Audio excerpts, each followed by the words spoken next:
Is this on? Okay, it's on. Sorry for being a second late. I had to convince a kitten to stop biting me, so I've got her playing with her toy. Hello, everyone. Hi, Manatee. It's been a while, but I'm glad you're here. It's my channel. Sorry, my channel anniversary is on Monday, but I can't stream Monday. Today's really the only day I can stream, so we're doing it today. The little cat you see in the thumbnail, she's playing on the floor. We're going to call her Gabby. I'm cat sitting today because the house that we're staying at has 6 people living in it, and they're all coming and going. So there's really like time to stream live there, but I can live stream while I'm home alone, house sitting some cats. Hey, DR. That's okay that you missed most of the summer. I haven't been live this whole past month, so that's okay. How is Jet? Jet's doing really well. He transitioned to the move pretty easily. Channel members, hey, Skinny Legend, thank you. Channel members got to see my adventure of driving a cat across 3 states. It was an event. But he is adapting really well. He's just really sad because he doesn't have an outside area. So I have to take him out on his little leash and harness, and he doesn't like it. Hi, happy squirrels. I missed this too, Suzzpid. I am enjoying the area right now. I'm in Walla Walla. And what is that? Oh, that's the air conditioning. Hold on. Try to turn that off. But yeah, I like it so far. Channel members will get to know. Channel members actually know more of the deets. The rivers are flowing. There's a river in the yard of this house, but I don't know what river it is. There's a lot of rivers here.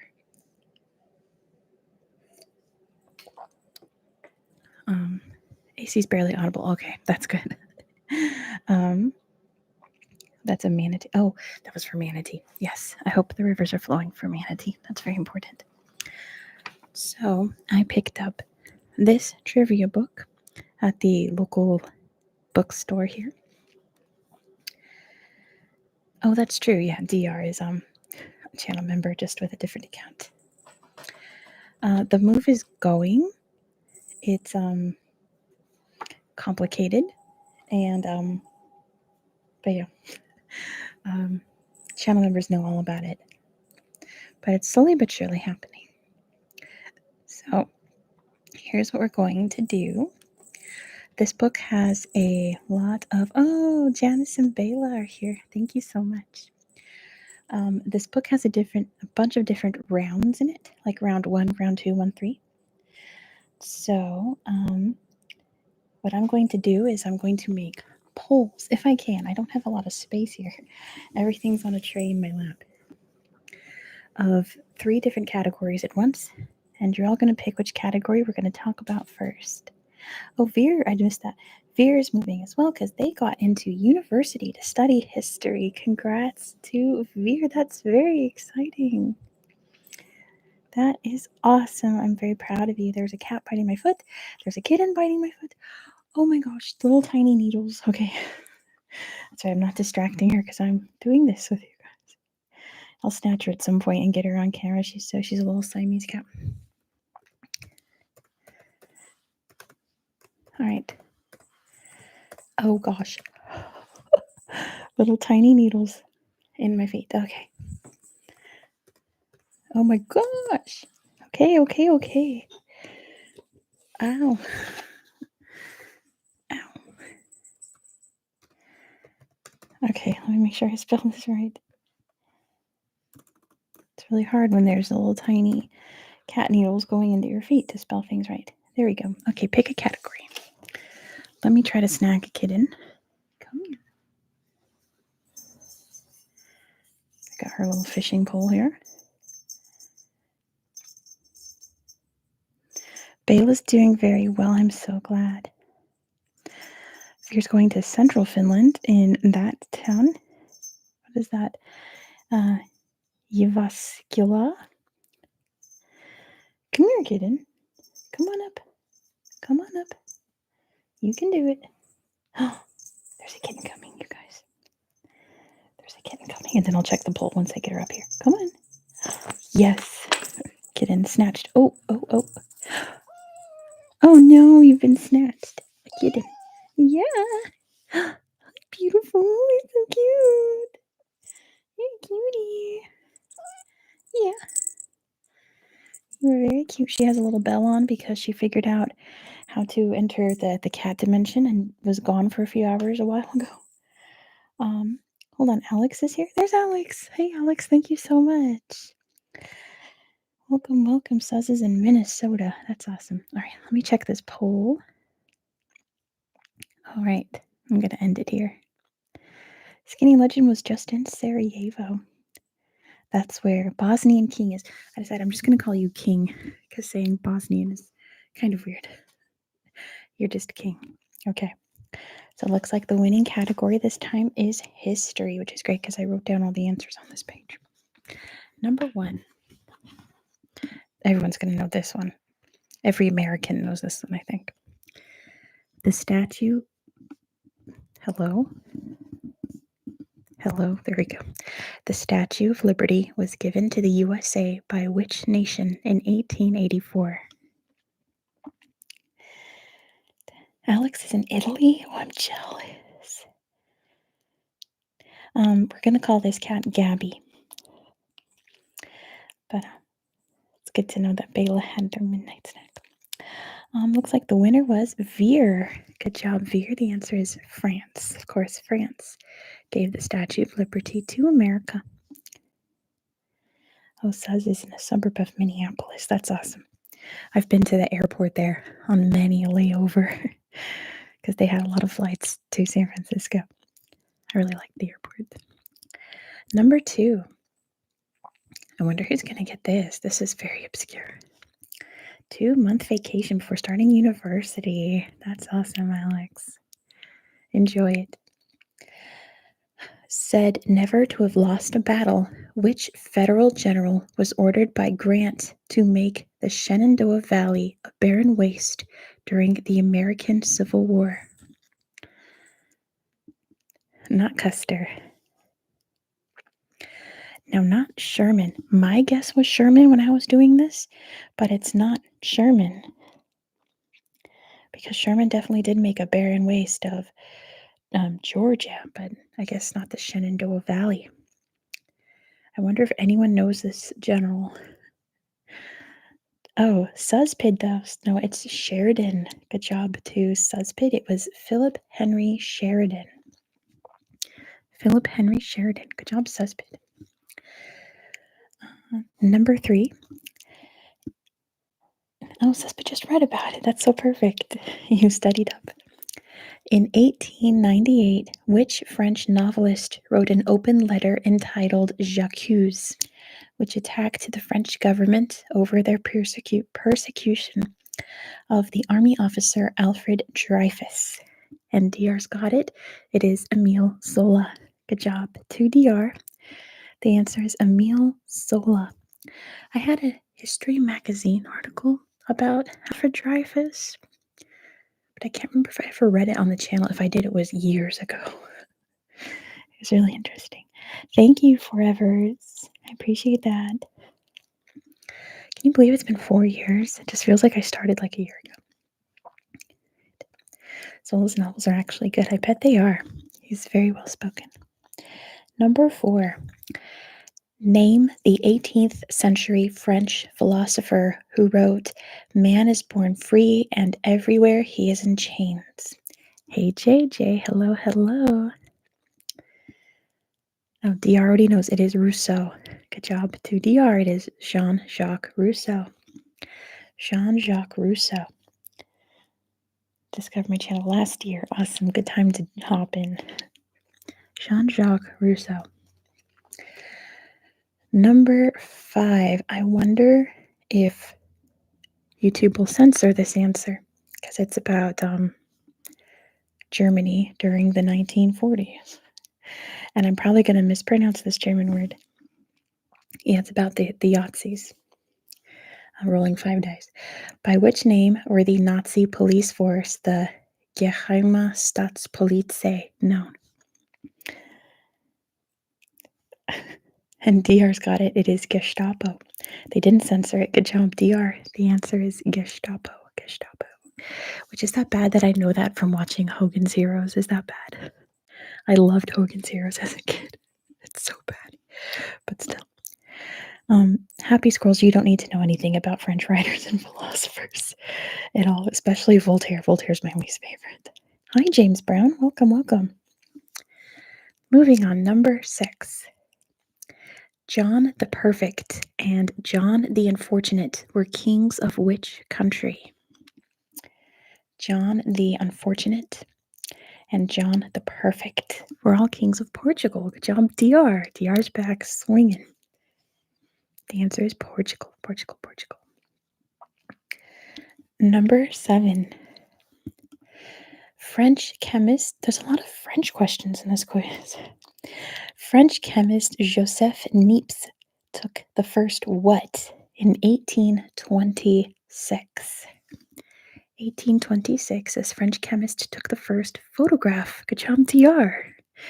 DR's got it. The very first photograph was in 1826. That's wild. That's wild. I didn't realize it was that long ago. I would have guessed maybe like 1850 or so. Suspect made 3 jet punk quizzes today. Excellent. You should make quizzes for Pamela ASMR because Pamela uses a lot of jet punk quizzes and she's running out. Is DR French? No, DR's American. Can you believe that? One of my smart Americans. Husband watches her too, yeah. You should make some and try to tag Pamela in. Number 8. From which country does the Uzi machine gun originate? From which country does the Uzi machine gun originate? And DR's got it. He's the doctor of knowledge. It is Israel. Good job to DR, which I didn't know that either. The answer is Israel. So I guess Uzis are from what, the 1950s or 60s? I would have guessed like the 20s or 30s. That's wild. I didn't realize they were such a recent gun, right? But yes, good job at DR, doctor of knowledge. Number 9. There's 10 questions, by the way, in this category. What sort of institution did London bookseller Thomas Guy found in the 1720s? What sort of institution did London bookseller Thomas Guy found in the 1720s? It was not a university. DR doesn't know this one. It's up to anyone. What kind of institution? It's just a basic, like university's a great guess. It was a hospital. Good job to Alex. It was a hospital. 752 here says psychiatric hospital, and Robot Canary says it too. A Barnes & Noble. I could have been a psychiatric hospital. I have no idea. I've never heard of this guy. All the kittens asleep, you guys. Oh my gosh, it's so cute. I love sleepy cats. Yes, he founded a hospital. And last question in this category, number 10. From which country was the first of the... So strange. From which country is the first of the Pugwash conferences held? Oh, you know why? It's because I don't have it on binaural.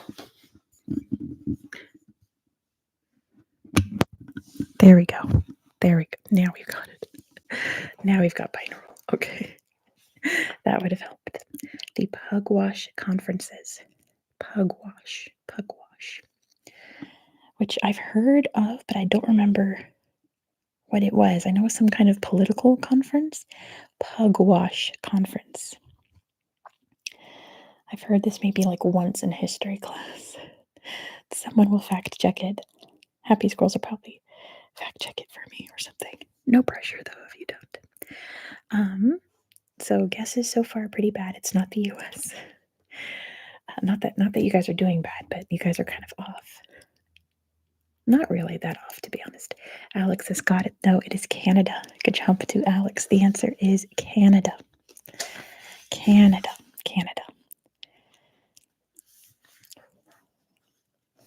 Let me see the next 3 categories here. Oh, I think I know which one's going to win. Good guess, Alex. My birthday was a lot of fun. We went to my favorite restaurant, Red Lobster, and we fulfilled a bucket list goal of mine, which was to visit a nuclear reactor. And not just any nuclear reactor, a World War II nuclear reactor built for the Manhattan Project. So it was blissful.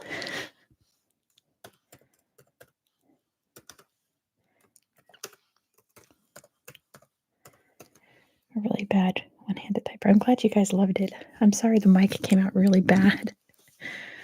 I was a little too excited. Okay.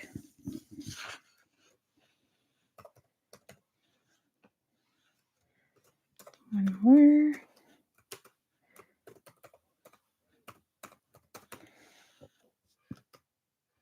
Oh my gosh.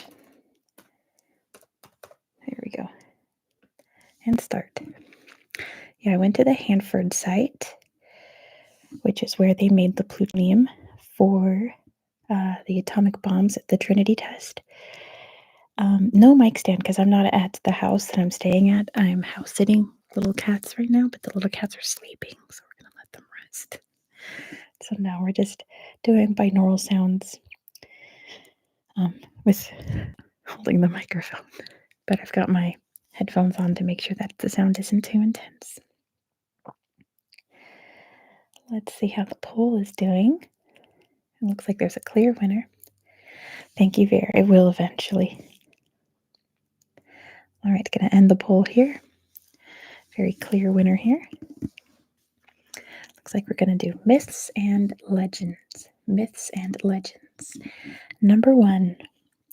Who are the spirits in Arab legend from which the word genie comes? What are these spirits in Arab legend from which the word genie comes? And Veer has got it first. It is the jinn, but good job everyone else. Everyone knows this one. It is the jinn, which are ghosts. So Suspid's technically right, but they call it jinn. Number 2. Stirling Castle is said to be haunted by which historical figure? Stirling Castle said to be haunted by which historic figure? I missed you guys. This is so much fun. Not William the Conqueror. Very good guess. Not Henry II. If you know where Stirling Castle is, that would be very helpful. Not Vlad the Impaler. Not Lizzie Borden. Not someone named Edward. Not Jane Grey. We're getting closer. Forevers, can you be more specific?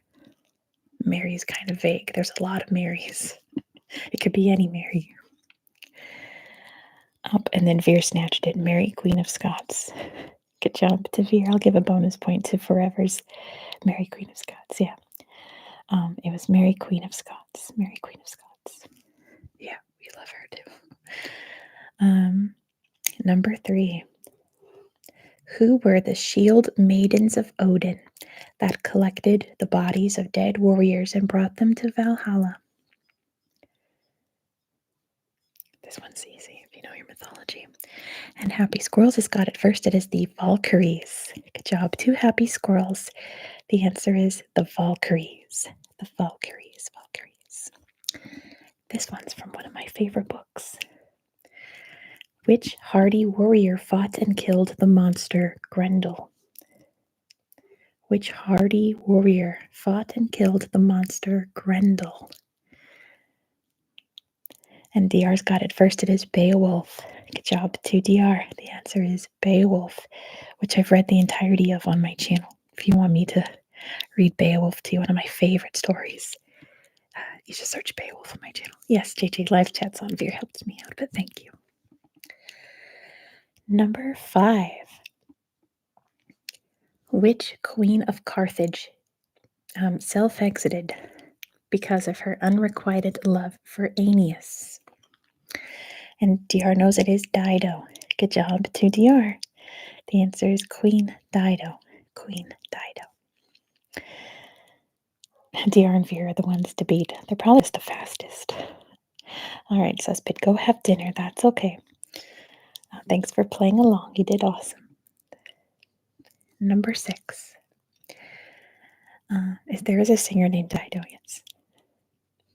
Number 6. In Greek mythology, who was turned into a spider after she defeated Athena in a spinning contest? Who did Athena turn into a spider? And Happy Squirrel just got it first. It is Arachne. Good job, 2 happy squirrels for getting it first. So everyone else knows it. The answer is Arachne. Arachne. Arachne. Number 7. DR doesn't have a PhD, but is in grad school. Proud of you, DR. That's awesome. Which hero killed the Gorgon Medusa? Which hero killed Medusa? And Manatee's got it first. It is Perseus. Good job to Manatee for getting it first. The answer is Perseus. Perseus. Yes, thank you, Percy Jackson. Excellent. For me, I go thank you, Clash of the Titans, but Percy Jackson.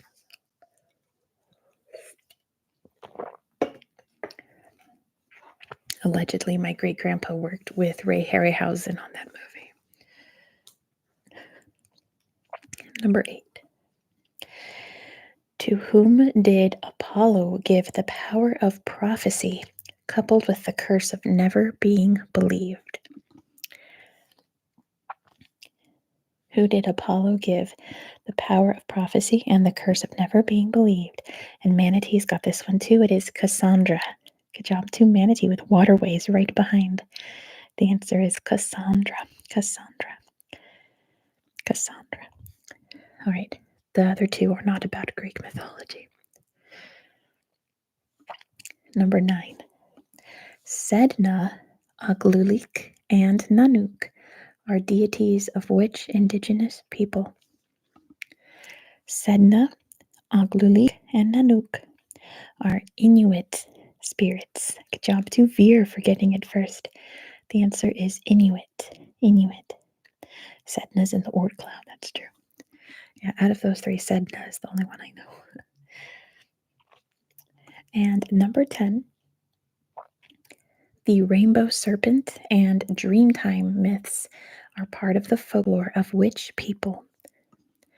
The rainbow serpent and the dreamtime are myths of which people? I'm going to give that to Veer with a bonus point to DR. It is Aboriginal Australians. Aboriginal Australians. You both get it. Because you got to be more specific than Australians. First Australians would be the technical one. All right. Yeah, maybe during Dreamtime gave it away for sure. Maybe during free choice this year in December, viewer's choice, maybe the mythology video will be Inuit mythology. I'm gonna let you guys decide. All right. Next 3 rounds. Let's get the poll going here. It is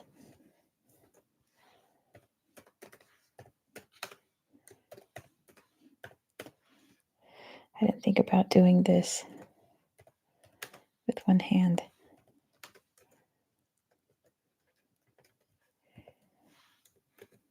But here we are. Mythology is so cool, and I think it's very important to understanding world history because it's where so much of our culture comes from. Oops. Okay. 2 music-themed ones, but nothing wrong with that. Now I didn't write down the answers to these, so I gotta flip to the back. Make sure I have the answers ready to go because I don't know most of these, to be honest. Or I mean, I know them, but I can never think of things fast enough. I'm not like DR and Veer. I'm gonna bookmark this page here. There we go. All right. Anthropology is also very cool. That's true. And humanities in general. Yes. I take a sip of course, I've got my energy drink.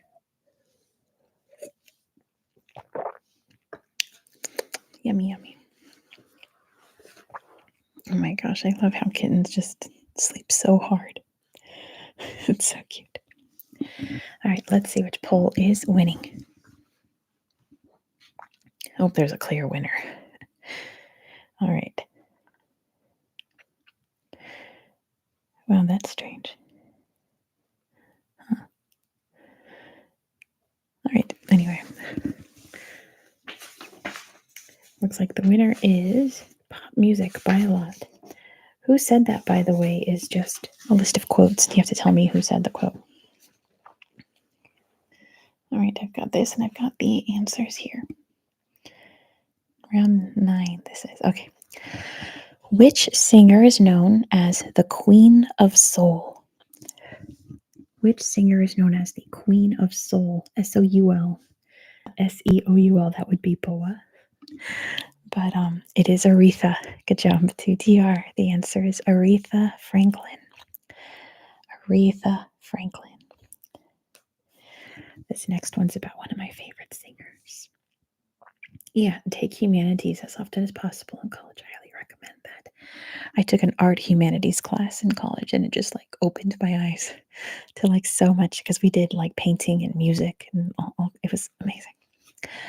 Number 2, long before it became the title of an album in 1993, What's Love Got to Do with It was a hit single for whom? Who had the hit single What's Love Got to Do with It? Got to do with it. It is Tina. Good job to TR for getting it first. The answer is Tina Turner. R.I.P. Tina. Yep, I got this right. Number 3. What Bing Crosby song is the U.S. #1 best-selling single of all time? What Bing Crosby song is the #1 U.S. single of all time? And DR's got it. It is White Christmas. Good job to DR. The answer is White Christmas. White Christmas.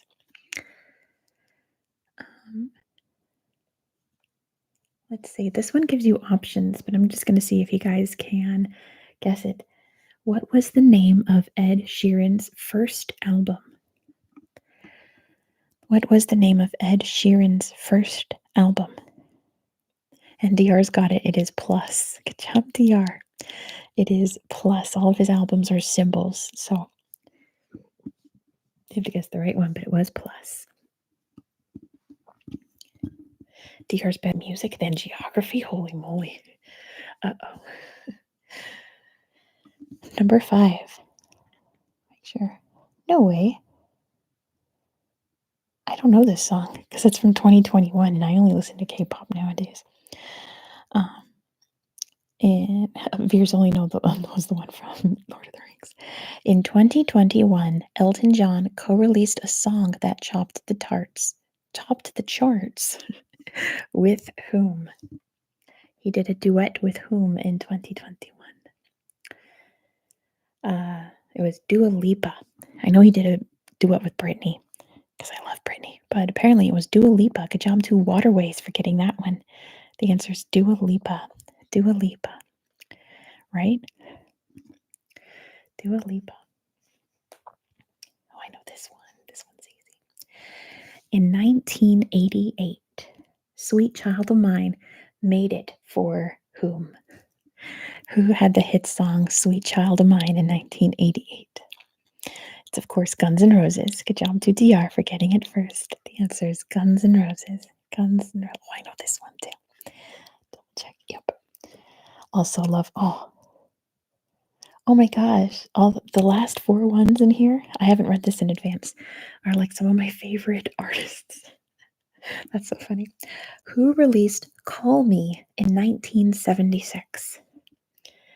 Who released Call Me in 1976? It is, of course, Blondie. Iconic. Good job to Veer for getting that first. The answer is, of course, Blondie. Blondie.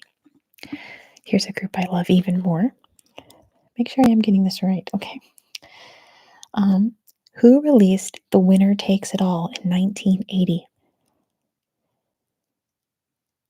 Nice.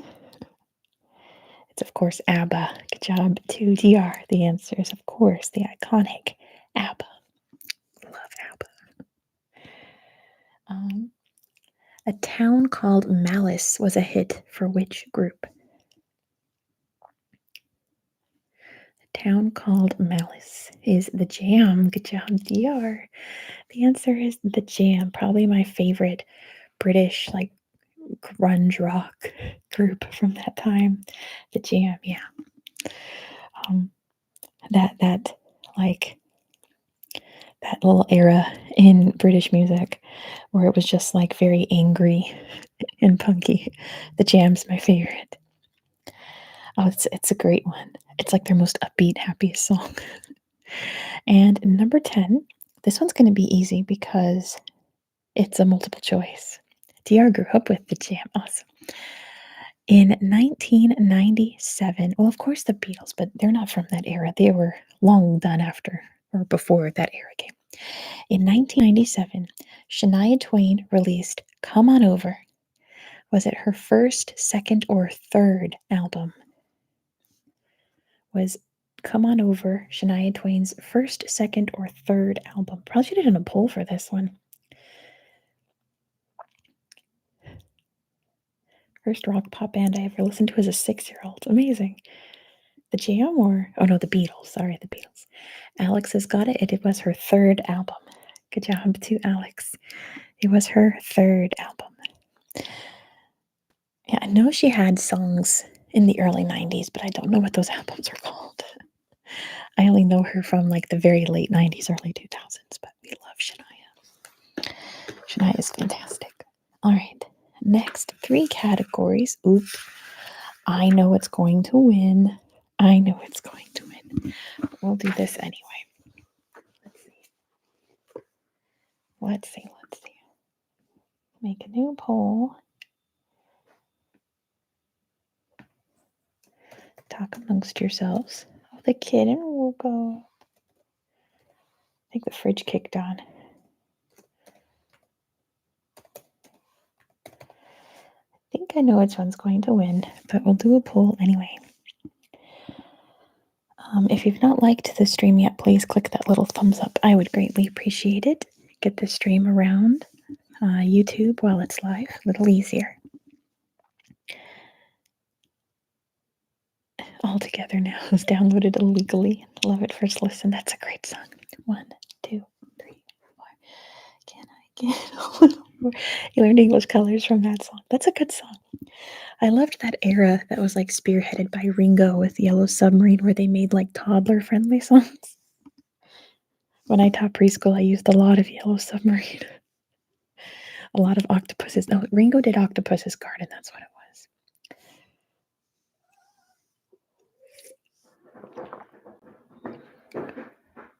Something happened. I don't know what that was.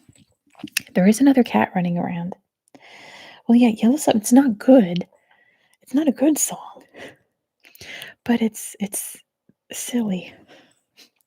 All right, I'm surprised. I thought geography was going to win out, but you guys want movies. So we'll do movies.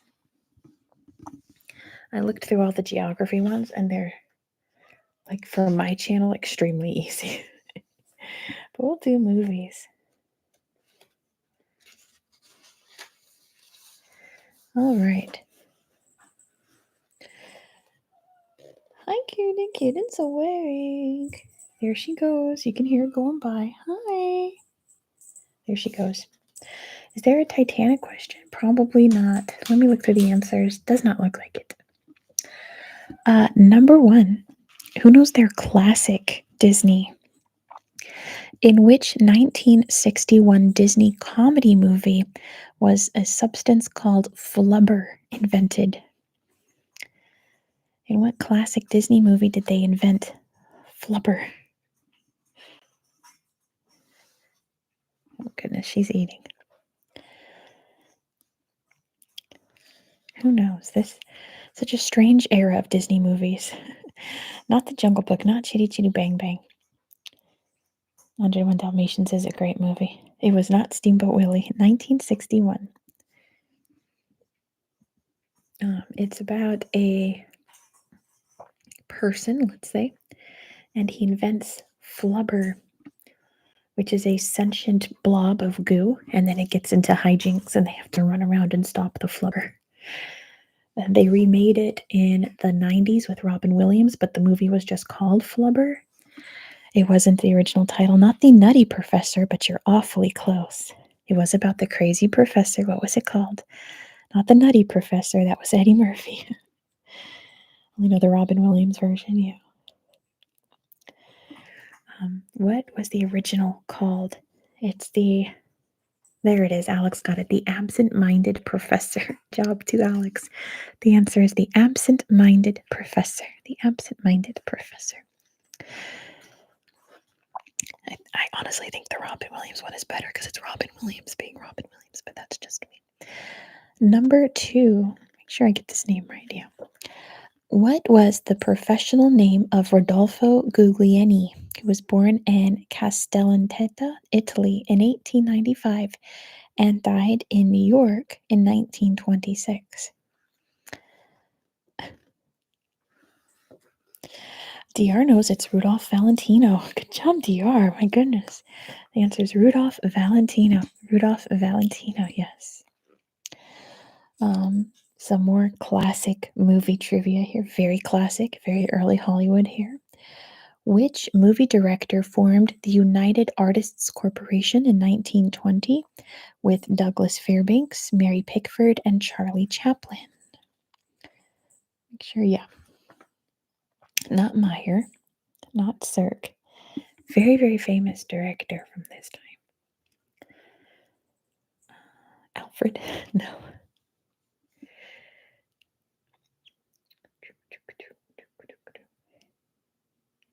Best classic is Rear Window. See, you're not wrong, but we're talking even earlier. This is the 1920s. 1920s. Early Hollywood.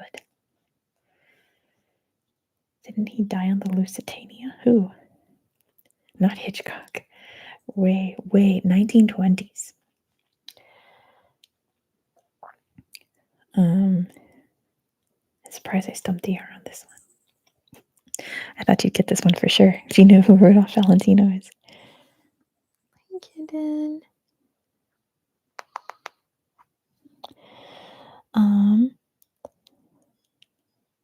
Not Cecil, Janice. Good guess. Not Cecil.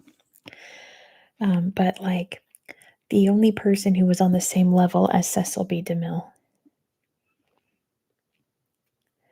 You're probably thinking of a different director who hung out with Mary Pickford. No, not Louis Meyer. Not Heston. Williams now. Smith. You're just thinking of generic last names now. Again, the question is, which movie director formed the United Artists Corporation in 1920 with Douglas Fairbanks, Mary Pickford, and Charlie Chaplin? Not Erich von Stroheim. Not John Ford. This is before his time. Who doesn't know any 20s directors? Oh my gosh. Okay, so the kitten is playing in the sunlight and she can see her little bell reflecting on the ground and she's trying to catch the light. It's really cute. It is Griffith. Good job to Veer. The answer is D.W. Griffith. D.W. Griffith. Yes. D.W. Griffith. Another classic actor here.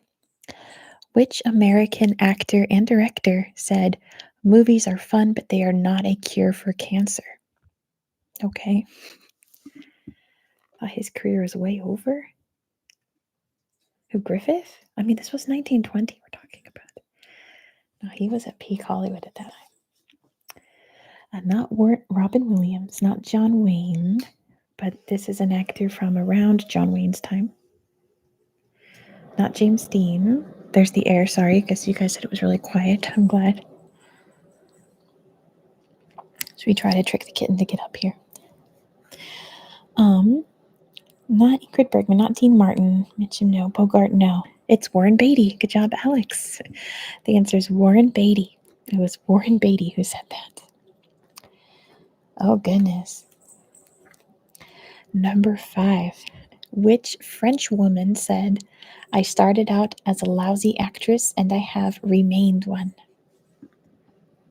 Okay, Gigi can't hear it at all, so that's good. Which French woman, so think, actress, said, "I started out as a lousy actress and I have remained one"? DR's got it. It's Brigitte Bardot. Good Good job to DR with 752 Racing right behind. It was Bridget Bardot. Bridget Bardot.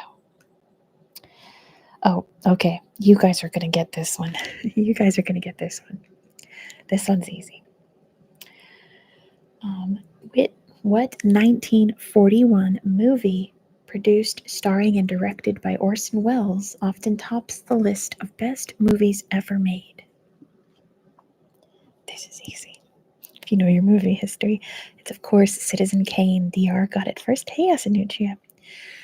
Veer has it on DVD. Good. DR's got it. It's Citizen Kane, probably the largest Oscar snub of all time. Citizen Kane. Oh, I like this movie. This is a classic. Yep. Number 7. In the movie, The Agony and I like Casablanca more. That's my hot take. I like Casablanca more. In the movie The Agony and the Ecstasy, which painter is played by Charlton Heston? Who does Charlton Heston play in The Agony and the Ecstasy? Not Dali, not Picasso, not Van Gogh. Charlton Heston, so you know he's going to play a manly man. He's going to play a man. It was Michelangelo. Good job, Janice. The Agony and the Ecstasy is way too long of a movie about painting the Sistine Chapel. Good job, Janice. The answer is Michelangelo. Michelangelo. It's an okay. I like it. It's a decent movie. It's Charlton Heston being Charlton Heston. Number 8. Which American actress won her first Academy Award in 1979 for Best Actress in a Supporting Role for The Deer Hunter? Just watched this recently. Oh, When Harry Met Sally. That's a fun one. Not Diane Keaton. It was Meryl Streep. Good job to JJ. She was great in that movie. JJ's got it. It was Meryl Streep. Got her first Oscar for Best Supporting Actress in The Deer Hunter, which is an intense movie. Oh my gosh, it's too intense, but it's really good. The first half hour is horrible, but anyway. Number 9. Oh yeah, I liked this movie too. Complete the 2021 movie title. Oh, listen, Silence of the Lambs is one of my favorite movies of all time. I'm obsessed with it. Complete the movie title. Directed by Jane Campion, starring Benedict Cumberbatch and Kirsten Dunst. The Power of the Blank. The movie's almost the book word for word, scene for scene. Yeah, they do play Pew Pew Roulette in that movie as Happy Scrolls. DR's got it. It is The Power of the Dog. Good job to DR. The answer is The Power of the Dog. I enjoyed that movie. It dragged for like the first hour, but then once you realize what's going on, it all clicks and it all makes sense. What is Pew Pew Roulette? What do you think it means, Veer? Abdullah's here from Dubai. Welcome, Abdullah. Welcome. We're talking about movies right now. But last question about movies, number 10. Not even. That's true, DR. They certainly tried, though. Number 10. Make sure. Do I know the answer to this? Oh, okay. Oh, the movie Something's Got to Give was never completed because of the death of my fave, Marilyn Monroe, who was to be the male lead opposite Monroe in that movie. Oh yeah, it's a great movie. Kirsten Dunst nails it. Benedict Cumberbatch is Benedict Cumberbatch. That's my husband right there, so I can't hate, but he was just playing himself, to be honest. Just angry. Thanks, Abdullah. Interview with the Vampire or 10 Things I Hate About You. Well, Interview with the Vampire is a masterpiece. Everyone in there brought their A game. And 10 Things I Hate About You I have not seen since it was in theaters, but I remember liking it very much. Heath Ledger's in that, right? I think that's why I liked it. Not Clark Gable, not Gene Kelly. You guys are on the right track. Think like classic, suave, stylish, hip dude from that time. Not Rock Hudson, I wish. Love Rock Hudson. Think Yves Montand? No, not Sinatra, Ryan, but you're so close. So close. Who was Frank Sinatra's best friend? It was Dean Martin. Good job, Acid Nutria. The answer is Dean Martin. Dean Martin was supposed to be in a movie with Marilyn. That would have been so good. Rest in peace.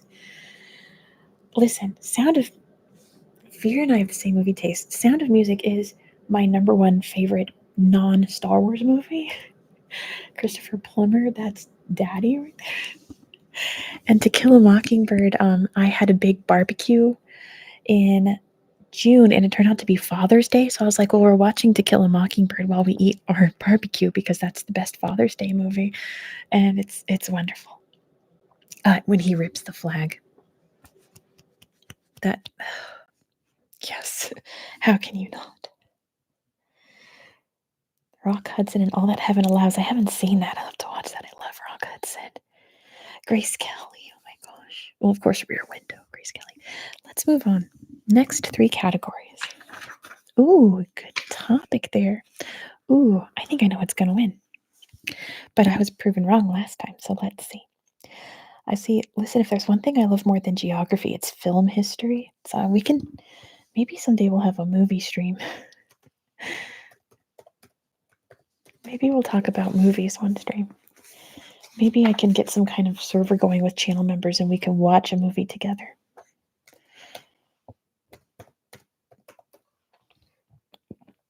I'm going to abbreviate this.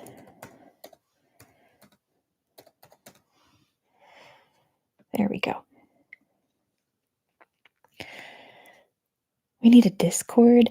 Listen, if anyone wants to make an ASMR Geographica Discord, please do.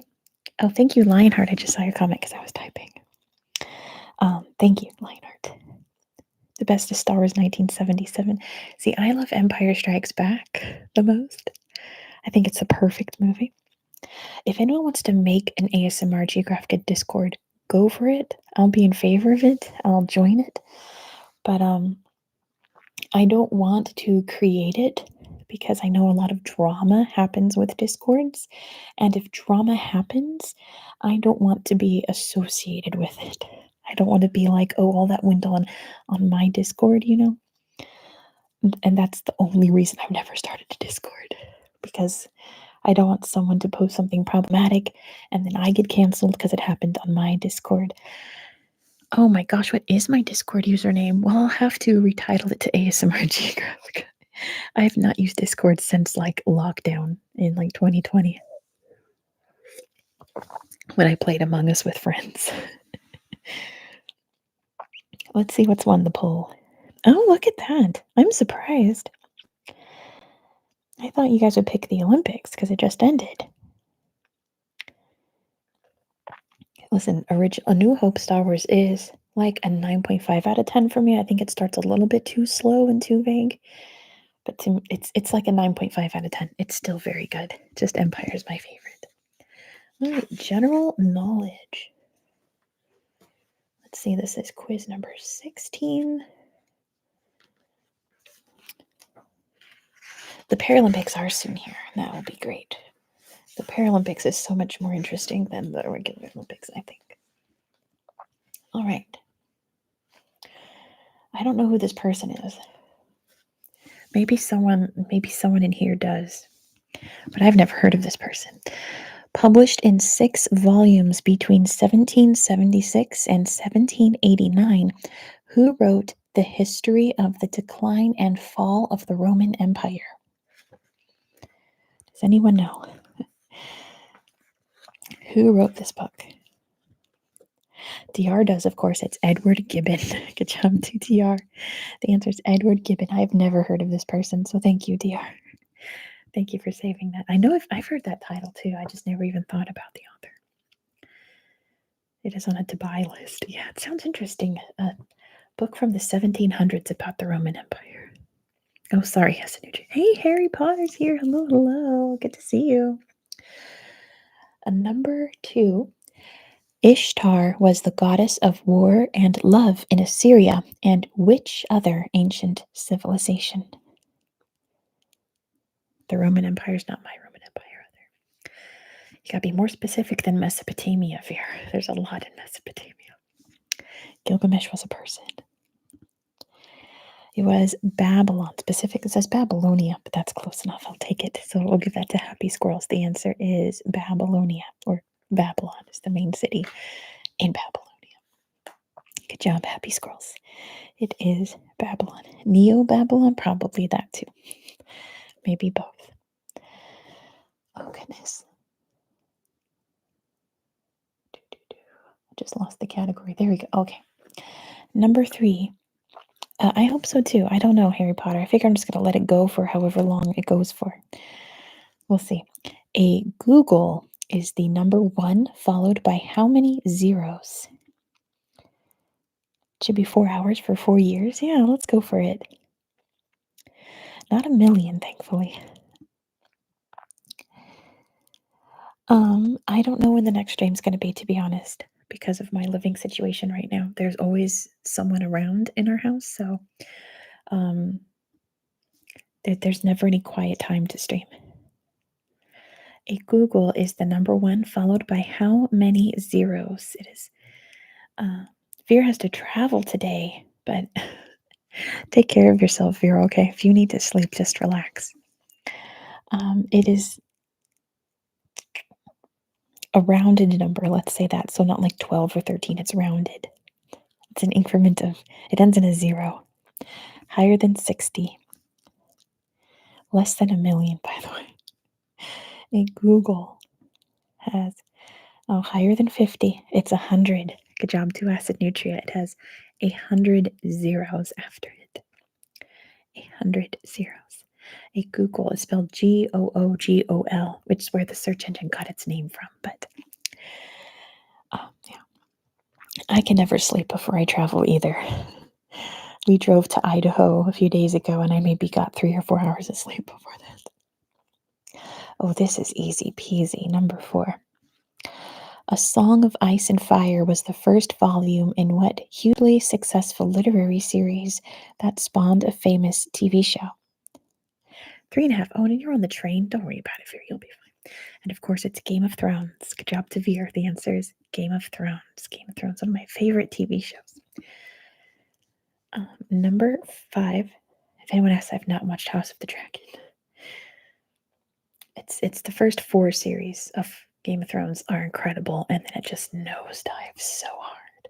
It gets really bad. There we are. Oh, I'm looking at the answers before the questions. Will we ever get a next Game of Thrones book at this point? I have no idea. Number 5. No, George R. R. Martin is not dead. Homo ad circulum is the study of the proportions of the human body by which historical figure? So who wrote Homo ad circulum? The study of the proportions of the human body. I don't think so, Fear, to be honest.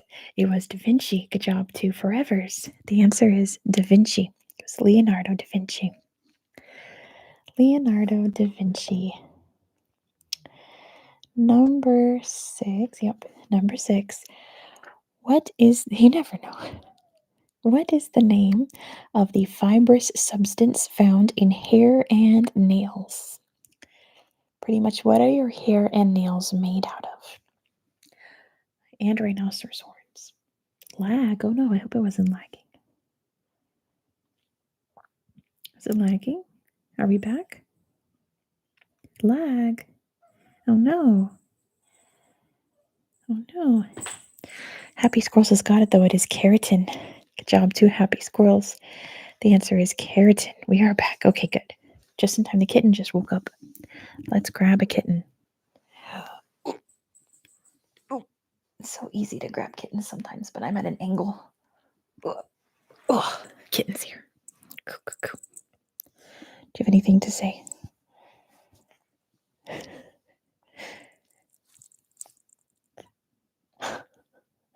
No, I'm just cat sitting. I wish I had this cat. She's so sweet. She's silly. What do you see? Any comments?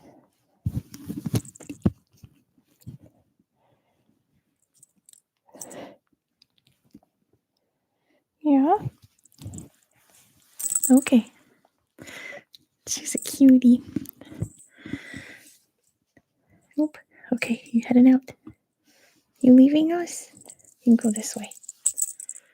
I know those beautiful eyes, right? Hi, baby.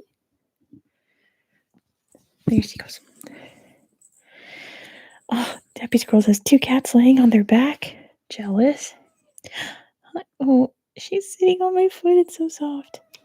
Hi. All right. Oh my goodness. I don't know how to pronounce this. Let me just check the answer real quick. You just got back home from visiting. Oh, I love fierce cats. What? I've never heard of this. Well, I don't know anything about opera, so here we go. The aria Che Gelida Manina from Puccini's opera La Bohème is commonly known by what English title? What is that aria known as in English, basically? Anyone? Anyone? From La Bohème? No clue. Yeah, I have never heard of this. But I guess it's a direct translation. C'è gelida manina. From what I know of Italian, it's like a direct translation. Yapila says, wait, I knew this. I know less than Jon Snow about opera. Jon Snow. Not the magic flute. It's the name of the aria, the name of the song. C'è gelida manina. Who knows Italian? It's like almost a direct translation. And magic flute is by Mozart, that's true. This is Puccini. C'è gelida manina is known by what English name? Hi, baby. You should, but you don't. Haven't a clue. Not me. Okay. I'll just let you know. It means your tiny hand is frozen. Gelida, or I guess gelida, like gelato, frozen. Manina, little hand. Little hand is frozen. Interesting, right? Yeah, okay, never mind. Snowman. I don't know. I've never seen La Bohème. I've never seen any opera, to be honest. Oh, I know this one. In olden times, which plant with a forked root was said to scream when pulled out of the ground? Hypothermia. Maybe. I don't know. Burdock? No. This is some, yeah, it's from Harry Potter. Well, it's not from Harry Potter, Yowdy, but they mention it in Harry Potter. In herbology class. A mandrake. Good job. 2 happy squirrels for getting it first. The answer is a mandrake. A mandrake. Mandrake. Oh, this is easy. Yep. Number 9. Which institution is satirized by Cardinals Jimenez, Fung, and Biggles in Monty Python's Flying Circus? What are they making fun of? In Monty Python, what were they making fun of with Cardinals Jimenez, Fang, and Biggles? Hello, Ayub. Welcome. It's good to see you. Right, yeah. Harry Potter knowledge came into use there. What specifically? What was the bit in that episode of Monty Python? What was the bit? No one expects. I'll give that to Ryan. Oh, and Robot Canary. It's the Spanish Inquisition bit. Good job, Ryan and Robot. They're making fun of the Spanish Inquisition. No one expects the Spanish Inquisition. Oh, this is easy. Come on. This one's super easy. You've never watched Monty Python? Oh my gosh. So funny. Look up the Dead Parrot skit when you have time. That's my favorite. Number 10. In what state of the U.S. would you find the George Bush Intercontinental Airport? Have I been there? Of course, it's in Texas. Good job to DR. It is in Texas. I think it's in Houston. I know I laid over at one airport in Texas and they had a giant George H.W. Bush statue in it. And I was like, that's too big. Is that the other Houston one? I guess so. You saw John Cleese live? That's amazing. But yes.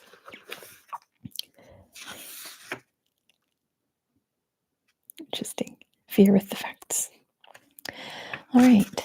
Let's see. Next. Oh, I think I know what's going to win the next one. I think I know. The kitten's curled up back asleep. She's so cute. I kind of want a baby.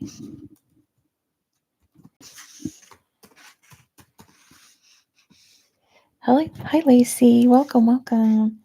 Just getting some new categories going in the poll here to see what you guys want trivia about. But I think I know which one's going to win. My brother-in-law is saying that when we get a new house, what if we got another kitten so that Jet isn't super territorial? Because that way, he won't try to beat up this kitten. Because he's new to the house too. And I think that's actually a good idea. So there may be in my future another little kitten.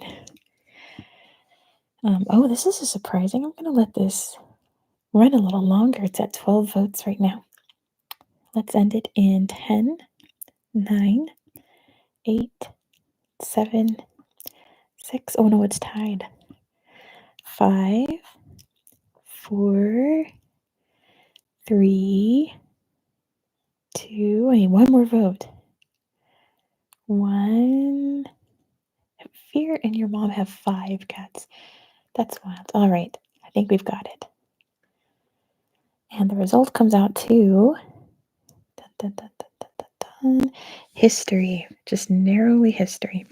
I wish we could do movie questions, but this will be a long game, so don't you worry. I'm sure we'll do movies again. I might just go through this book and round up all the movie questions, geography questions, and make one big quiz out of them. This is number 18. Okay, right there. I've never heard of this person either. Oh, really? Interesting. I've never heard of this person, so let's see if anyone will get it. History. Which American singer and actor had his passport withdrawn by the U.S. government in 1950? I assume because he was probably a communist. Which American singer and actor had his passport withdrawn by the U.S. government in 1950? It's not Harry Belafonte, but I think he might have been too. I've never heard of this person. I've never heard of them. So I'll give you guys a minute to try to guess if anyone knows. Hey, Richie, welcome. I'm glad you're here. To the Rosenbergs? I don't know, Acid Nutria. It was just me literally on vacation in the middle of nowhere. Anyone else? Well, I know Alex here is on vacation. DR got it. Paul Robeson. Good job, DR. Paul Robeson. Wow. Good job, DR. The professor of knowledge, the doctor of knowledge. I have no idea who that is, but DR does. I also don't know this next person. Let's see if DR knows. You love him in the Northwest. Interesting. Never heard of him either. I've never heard of this person. Which American social scientist coined the term conspicuous consumption in the theory of the leisure class? Who? And DR knows it. It's Thorstein Veblen. DR, who is that? Well, I assume it's a philosopher or a social scientist, apparently. I know, Fear. I know. Oh, JJ's heard of them. Okay. Interesting. I do know this next one. I know you all know this person too. Number 3. Which French leader called the English a nation of shopkeepers? Which French leader called the English a nation of shopkeepers? Not de Gaulle, it was Napoleon. Good job, Veer. The answer is Napoleon. What a dig from Napoleon. And Knight is here. Hey, it was Napoleon. I know whenever you say it's trivia about French leaders in history, it's either de Gaulle or Napoleon. Oh, this one's easy peasy. And we're back to France. It's all US and France, isn't it? Black cats. Who was the director of the FBI from 1924 to 1972? You're not late night. You're right on time. It was J. Edgar Hoover. That goes to Veer. Veer got it first. Good job, Veer. Because this one's easy. It's, of course, J. Edgar Hoover. J. Edgar Hoover. Oh, this is easy, too. Yep. Which Greek philosopher was appointed by Philip of Macedon to tutor his 13-year-old son, Alexander? Waterloo. It was Aristotle. Veer got it first. Good job to Veer. It was, of course, Aristotle was Alexander the Great's tutor. Aristotle. Oh, I think I know this. Yep. Number 6. What is the name of the Imperial Roman bodyguard created by Augustus in 27 BCE? There's how you say Aristotle in Finnish if you all wanted to know. I think Acid Nutria's got it, but spelled it wrong. I'll give it to Acid Nutria. It's the Praetorian Guard. I think that was a spell check or something. The Praetorian Guard. Good job, Acid Nutria. Yep, there we go. The Praetorian Guard. Wow, I don't know this. Oh, interesting. I know Acid Nutria's biggest enemy is the autocorrect.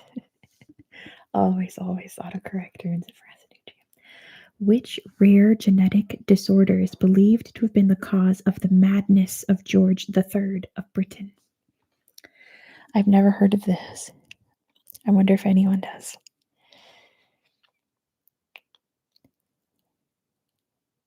Oh, sorry, Lacey. Not lupus, not hemophilia. Hemophilia I don't think causes madness, neither does lupus. It was not syphilis, apparently. Happy Squirrels knows it is porphyria. Happy Squirrels and Manatee. What is porphyria? I've never heard of this. It probably was some inbreeding too, but let's be real. But what's porphyria? Yes, Yowdy wants to know also. What's that? My kid's so cute. Oh my gosh. You test for porphyria in your lab, Ayub? What is it? Someone tell me. I want to know what porphyria is. Hydrocephalus? That would have been a good guess too. It's a disorder that causes the urine to change color in sunshine. Okay, well, that's telling me a side effect. I want to know what it is. And yeah, technically, it is buildup of natural chemicals called porphyrins in the body. It's a disorder of that. There is a block. Oh, proteins build up in the blood. How interesting. I mean, devastating, but I was always taught in school that it was from lead poisoning that drove him mad, but it's a blood disorder due to kidney dysfunction. See, that's what I'm looking for. And apparently the proteins block up your system. Wow. Wild. Unfortunate.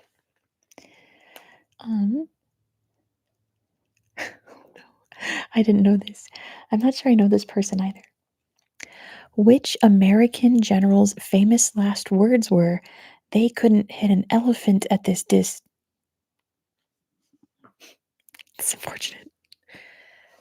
Which American general's last words were, "They couldn't hit an elephant at this distance"? Oh, he also had lead poisoning, but that's not what caused his madness. Got it. It was none of these people.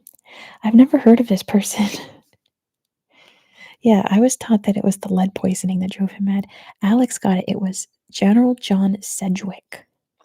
I've never heard of this person. He was a Confederate general. That's probably why I've never heard of him. fortunate way to go out. Oh no, it says right here, U.S. Army 1813 to 1864. But I wonder if he was Confederate. There are a lot of American questions. This next one is also American. But my viewers are going to know this because I talk about this a lot. Lead poisoning can cause symptoms very similar to porphyria. Interesting. So maybe it was both. Interesting. I'm glad I got the scientists here to help me out. Number 9. From which of the Marshall Islands were the population relocated on the island of Rongerik in 1946 due to U.S. nuclear testing? Oh, he was a Northern general. Thank you, Alex. And Vera's got it. Of course, it's Bikini Atoll. Good job to Vera for getting it first. It was Bikini Atoll. Bikini Atoll. Bikini, and that's where SpongeBob lives today. Number 10. Oh, this is a year.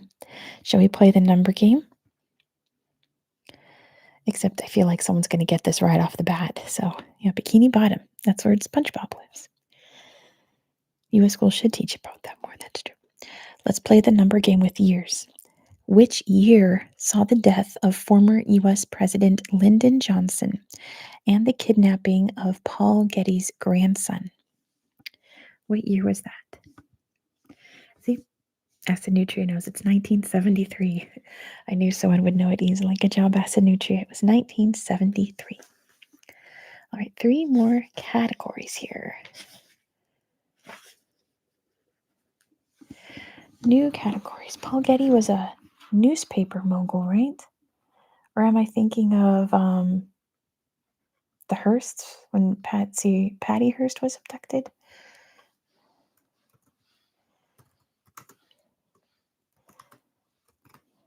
Someone will correct me after I finish typing these out.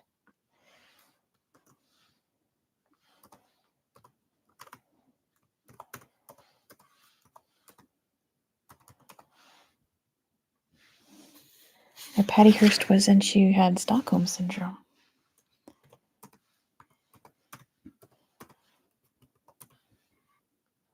All right.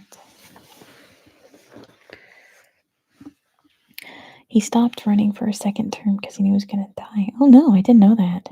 And he retired to enjoy his family. Getty was an oil magnate. Okay. Stockholm Syndrome is a real thing, yes. She's like the most famous case of it. Yeah, Getty Images, I think, is from the Getty family, right? Maybe that's why I thought he was a journalist, because of Getty Images. Oil tycoon. Good to know. Let's see. Poll's awfully close. I'm going to end it in 10, 9, 8, 7. He refused to pay the ransom. Wow. 6, 5. Oh, that's true. Stockholm Syndrome isn't a thing anymore. 4. It's tied. 3, 2, 1. It's tied. It's tied. Okay. Oh, okay, good. It got super untied right at the last second. So the winner is food and drink. Food and drink. We have not had that topic yet. Food and drink. Time for a new bookmark. Sarah gifted 5 memberships. Rocket King, Cons, Spurs fan, Space Goat, and Samuel Houston. Congratulations to who got to join memberships today. You'll all get your names in the new video out on Monday. Bookmark that, so I have the answers. That's awesome. That's awesome. Thank you so much, Sarah.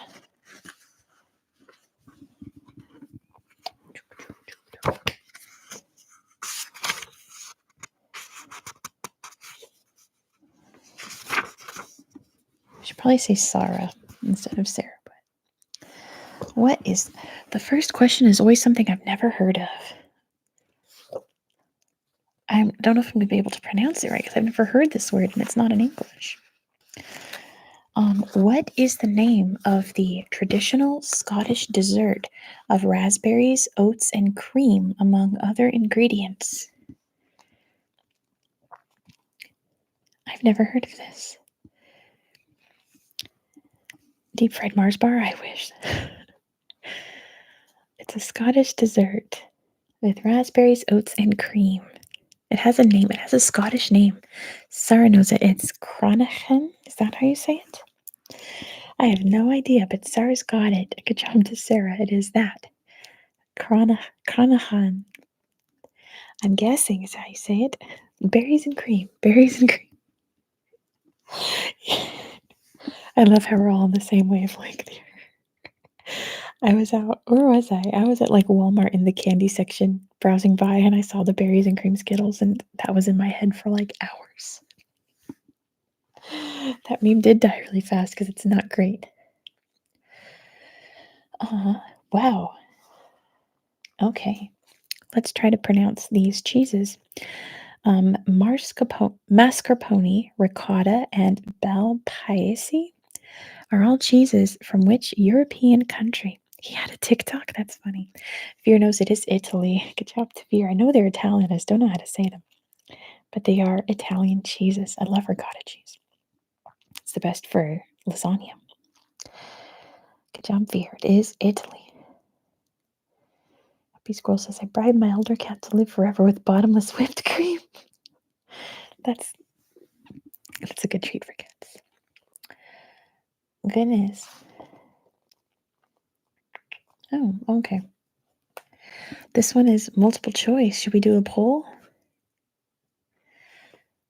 How about this? I'll just rephrase it so it's not multiple choice.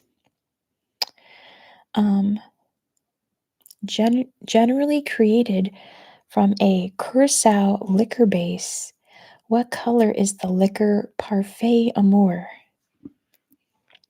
What color is Parfait Amour from Curacao? I'm just going to let you guys guess colors until I see the right answer, because colors are going to start pouring in. Brown. Who's going to drink a brown drink? I guess that's beer.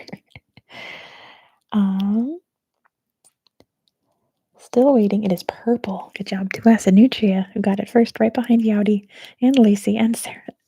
It is purple. It is purple, purple, purple, purple, purple. I've never heard of this. Oh no. I'm gonna need Sarah's help because this is Dutch. Right, Sarah? You're Dutch, right? I always get the Dutch and the Danish viewers confused. I'm pretty sure Sarah's Dutch. Bye, Manatee. Oh, bye. But Alex is going? Oh, go to sleep, Alex. Have a good night, and thanks so much for... Oh, Sarah's Danish. Who's the Dutch one? I forget who the Dutch one is. I know I have a bunch of Danish and a handful of Dutch viewers. Oh, well. Oh, Woody's here is Dutch. Okay, Woody, you're going to have to help me pronounce this. But anyway, good night to Alex. Thanks for playing along. Emoji person is Dutch. Okay, we've got the Dutch here. We've got the Dutch. Now primarily associated with coffee, which company was established in 1753 in Joure, Holland? I'm not sure if I'm pronouncing that right either. Joure. Joure. It's not Nestle. Not Dutch Bros. Dutch Bros are from my new state of Washington. It's the answer's a Dutch word, so I don't know how to pronounce it. I have no idea how to pronounce this. So when someone types it in, I'll be like, that's it. And then the Dutch people here will tell us how to pronounce it. Dutch Bros isn't that great. Dutch Bros is wonderful. I like Dutch Bros more than Starbucks. TBH. That's my hot take. I don't know. I think it's because in California, Dutch Bros were so rare. They're like a luxury treat. Ah, there we go. Emoji person has got it. It's that. That's what it is. Dutch Bros is a like coffee shop, but they do all kinds of drinks, but they mainly do coffee. They're wonderful. Yes, emoji person. You've got it. Dovey Egberts. Yeah, Massachusetts has Dunkin' Donuts. You guys are fine.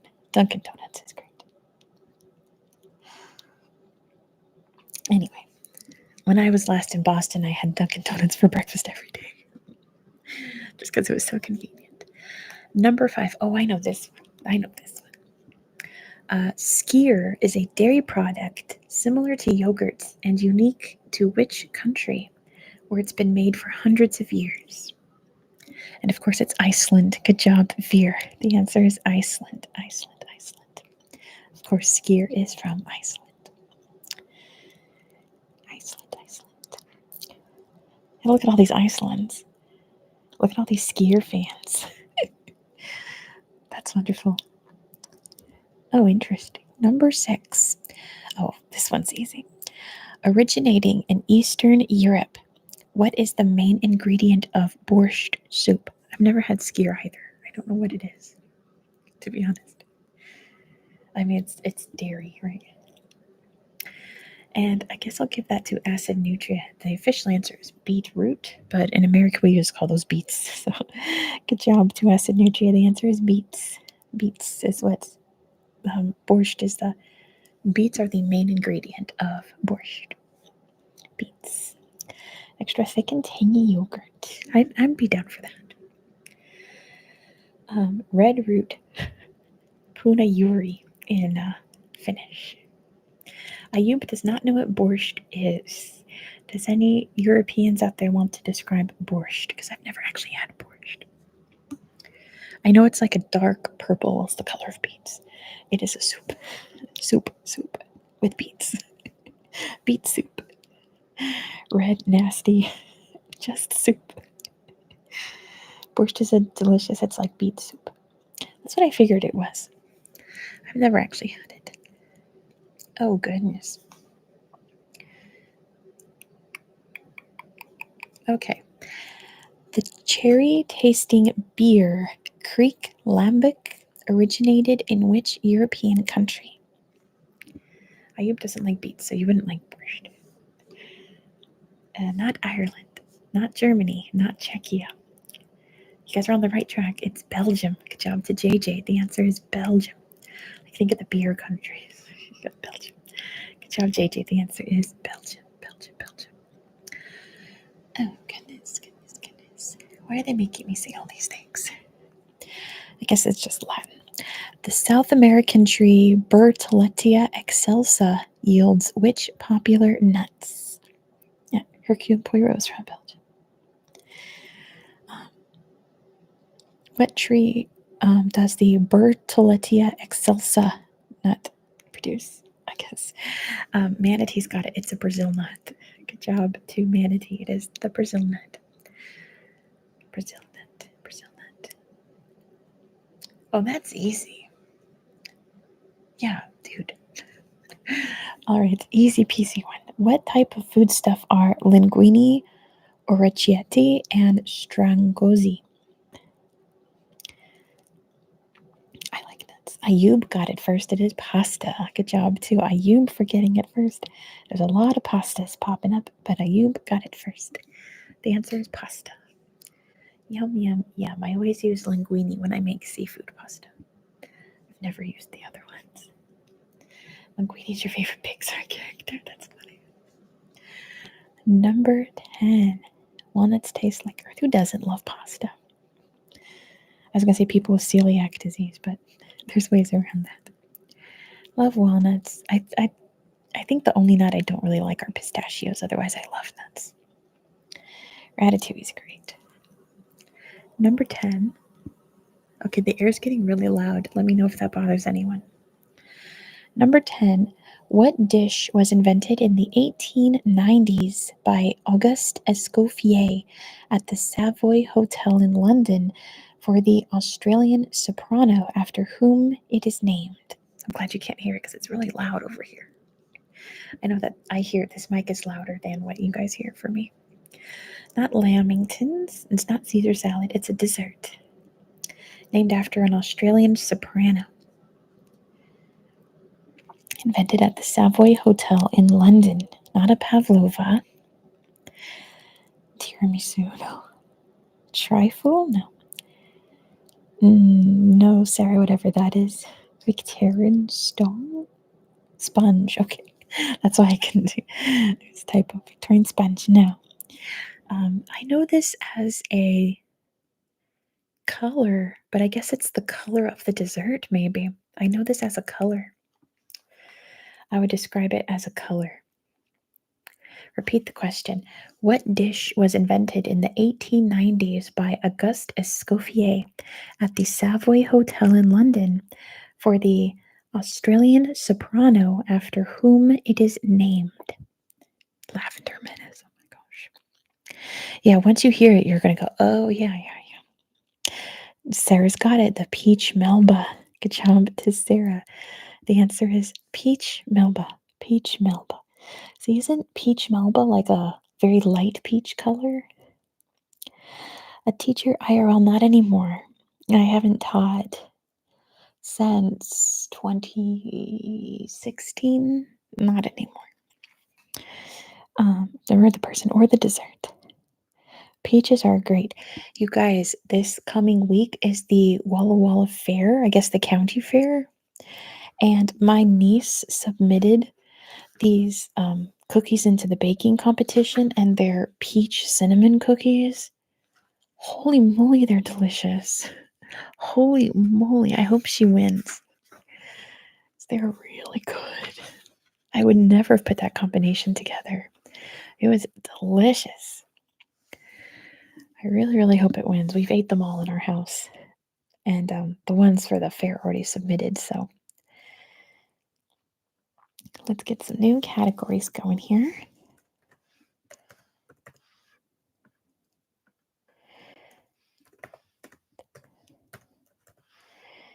And like, who chooses pie over cake? To me, cake is the superior. I love cake. I'm not really a big fan of hot fruit, to be honest. I like cake. All right, here's a new poll for you guys. Go ahead and pick a category. And then, if you've not done so already, I would appreciate a little thumbs up. Just click the little like button. See my double jointed thumb here? Look at this. Apple crumble, I guess. I just don't like hot fruit. I like cold fruit. Apple should not be cooked. I guess with like cinnamon and stuff, it's good, but I'd rather just have an apple. Not a fan of hot fruit. Like, it's good, but I'd rather just eat an apple at that point. I love apples. Really good hot food is salty? I don't know about that. Baked apple with the ice cream? That is very good. But see, then it has the ice cream, so it's cold. It's not all hot. Strawberry pie with raw strawberries? That does sound good. Although I just rather eat strawberries. So it's not warm. It's a classic in the UK, that's true. All right, looks like we have a clear winner here. Going to end the poll and we're going to talk more about history. Let's see how many questions here are about France or the United States. The first one isn't. I can see that. This is quiz number 24. There's the answers. Oh, yeah. That is true. Okay. Number 1. Napoleon Bonaparte's ambitions in Russia were stopped at the which battle in 1812? What Russian battle did Napoleon lose in 1812?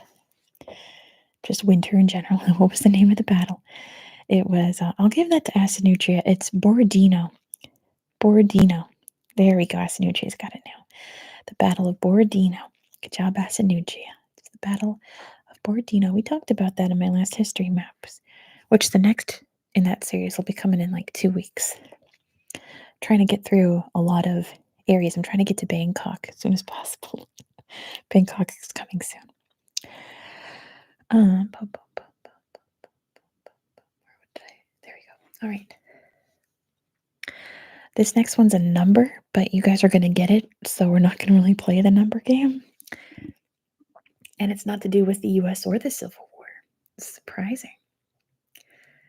The UK's Queen Elizabeth II died in 2022, but for how many years did her reign last? For how many years was Queen Elizabeth II queen? And Acid Nutria's got it. It was 70. Good job. Acid Nutria, she reigned for, it says here, 74 years and 214 days. 70 years and 214 days. Oh, good. All the inside cats are back on your back. Excellent. That sounds like the opposite of a problem. Technically 69.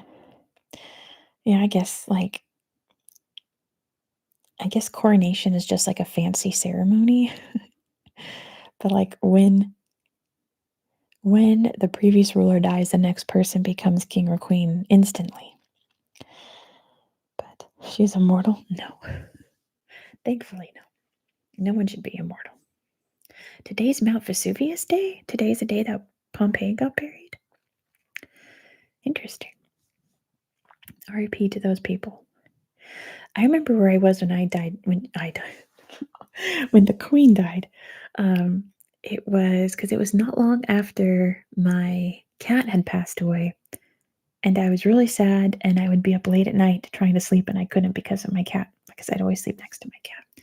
So it was very early in the morning, and I was finally falling asleep, and I was seeing rumors on Twitter about the queen dying. Thank you, you guys. It's very sweet. And I just tweeted out on my personal Twitter, hey, if the queen dies in the next couple hours, can someone text me? And then I woke up to a text an hour later from a friend who was like, she died. Thank you so much, you guys. I loved my cat very, very much. He was 19, and he was very old and unwell, so that's where I was. I was asleep in bed, and I was woken up by a friend who texted me saying, yep, she's gone. That's where I was. I guess everyone has a story about where they were when that happened. But let's move on. This one's also a year, but you guys are going to get it. Yeah, you guys are going to get this right off the bat. Thank you, you guys. He lived a wonderful life. He was my best friend. I had him since he was smaller than this kitten over here. We got him too young, and he bonded to me. He was my best friend. You'll see him in my older videos. In which year was Nelson Mandela released from imprisonment? In which year was Nelson Mandela released from imprisonment? It's not 99, not 91. That's very close. 94 was when he was elected president, so not 94.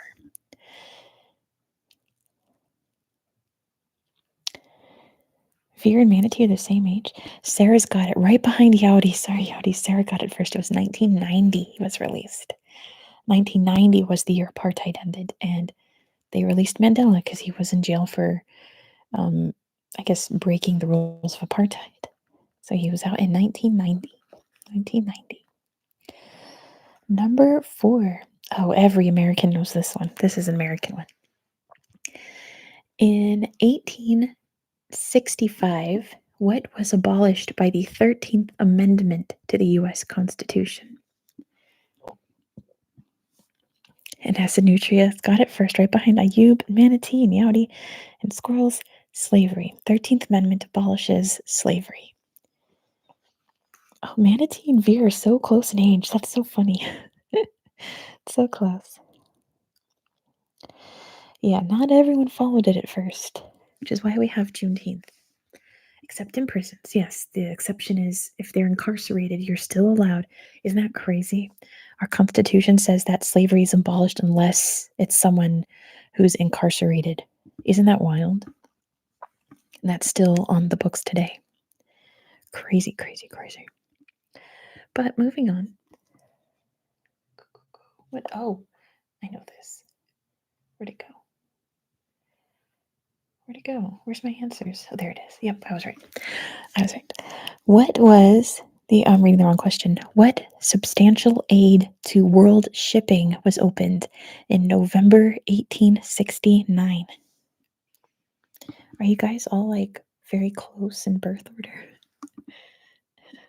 Of course, it was the Suez Canal. Good job to Veer. The answer is the Suez Canal. Lots of canals popping up, but this one is the Suez. 1869 was the Suez Canal. Suez Canal. That's easy. Oh, never mind. I got it wrong. I got that wrong. Oh, I guess that makes sense. Number 6. Oh yeah, the boat. The boat got stuck in the Suez. That was I miss boat getting stuck. What was the original nationality of Mexico's only king, Maximilian I? The Ever-Given, yes. What an icon. See, I thought it was French too, but apparently it's not. Not French. I think he was sent by the French. He was not Spanish. Not German, not Portuguese, not Dutch. You guys are on the right track. Something to do with Napoleon. He was Austrian. Good job to Sarah with acid nutrient right behind. He was Austrian. Austrian. But I think it was the French that, was setting up the Mexican monarchy, and that horrifically failed, right? Oh, this is easy peasy. Easy peasy peasy. The Great Irish Famine of 1845 to 52 had its origins in the failure of which staple crop? I'm not laggy, am I? It looks like my picture just froze for a minute. He was a Habsburg, yes. And Ayub got it first. It was potatoes. Good job to Ayub for getting it first. There's a lot of potatoes in here. But yes, it was the potato famine. I mean, they didn't say who caused it. They said what crop failed. So you guys are all correct. But wait, Happy Squirrels, you work for the company that the Evergiven's a part of? No way. No way. In Ireland, they call it the Great Hunger. That's a better name, I think. Anyway. Your employer has Evergreen in its name. Well, that was the Evergiven, right? Not the Evergreen, but yeah. Moving on. Oh, interesting. Oh, yeah, I know this. This one's long, so pay attention till the very end. Pay attention till the very end. In the mid-17th century, the areas of present-day Delaware, New York State, New Jersey State, and other surrounding lands were claimed by Dutch settlers. What was the name given to this territory? What was it called? New Amsterdam was the main city in it. It was called New Netherlands. Good job, Acid Nutria. They called it New Netherlands, and the capital was New Amsterdam, which is now New York City. New Netherland, they called it. Good job to Acid Nutria for getting it first. Oh, everyone knows this one. Everyone knows this one. Who had a duel with Alexander Hamilton in 1804, resulting in his death? Guys, I've never seen Hamilton. It is Aaron Burr. Good job to Manatee for getting it first. The answer is Aaron Burr.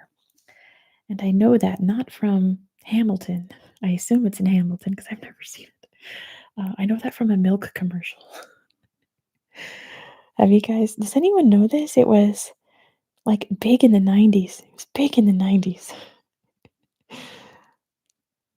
It was this funny milk commercial where this guy was sitting in his living room listening to radio trivia, and they're like, call in now for the big winner. Who killed Alexander Hamilton in a duel? And he looks around and everything in his house is related to the duel. He has pictures, and he has the bullet on display. His whole room is dedicated to this duel. So he grabs the phone and calls, and they say, who was it? And he's eating cookies, right? He goes, Brr. They go, what? He's looking around for milk so he can swallow his cookie, and he can't reach it. And he's, Brr. And they're like, oh, sorry, time's up. He goes, no. And then it goes, got milk. It was the funniest commercial, and that's how I know Aaron Burr from that milk commercial. Anyway, I know. That was hilarious. History humor. Oh, that's easy. Number 10. Which military and religious order was founded in the 12th century to protect pilgrims going to the Holy Land? It's a blast from the past. I haven't thought of it in 25 or 30 years. That's why whenever I hear Aaron Burr, I just think, that's how I want to say his name. Of course, it was the Knights Templar. Good job, Tuvir. The answer is the Knights Templar, of course. The Knights Templars. All right. Next 3 categories. Oh, interesting. Okay, that's the name for a category. Or Veer reading from the same book. Veer is just a smart person and a very fast typer. But you guys are all smart people, or you wouldn't be here. So my audience is the smartest audience on YouTube. If you're here playing along or even just listening, know that you're in the club of the smartest people on YouTube.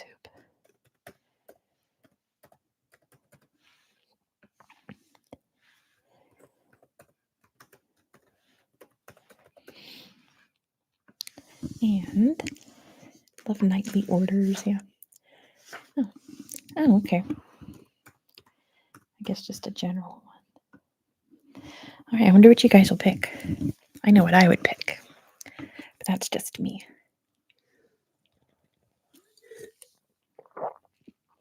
There are quite a few people here, so if you've not given the stream a thumbs up, please do so. That really helps circulate the stream on YouTube while it is live.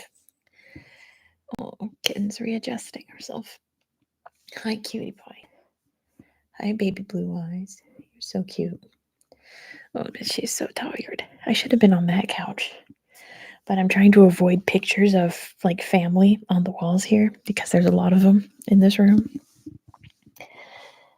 And the lore behind them. I've never played Assassin's Creed, but I feel like I should. My brother-in-law has played most of them. So he tells me random history facts about Assassin's Creed. From what I understand, it's a very historically accurate game. Yeah. Game series, I guess there's a lot of Assassin's Creed games. All right, gonna end the poll in 10, 9, 8, 7, 6, vote now. 5, 4, 3, 2, 1, and closing the poll.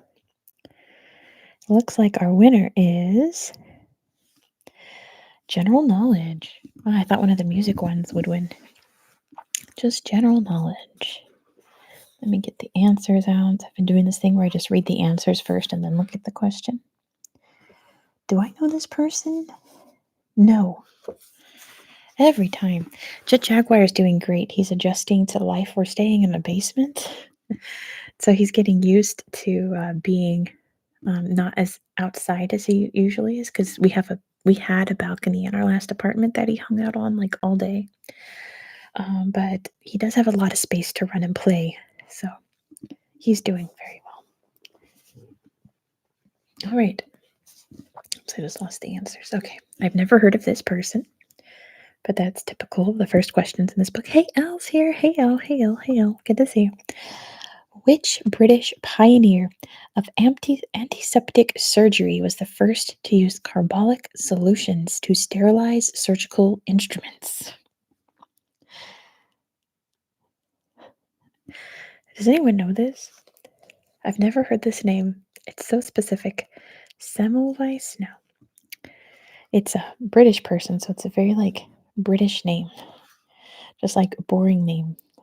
James Barry? No. No. Mr. Smith? No. Not that boring. It is Lister. Good job, Veer. It was Joseph Lister. Good job, Veer. The answer is Joseph Lister. Joseph Lister. Wow.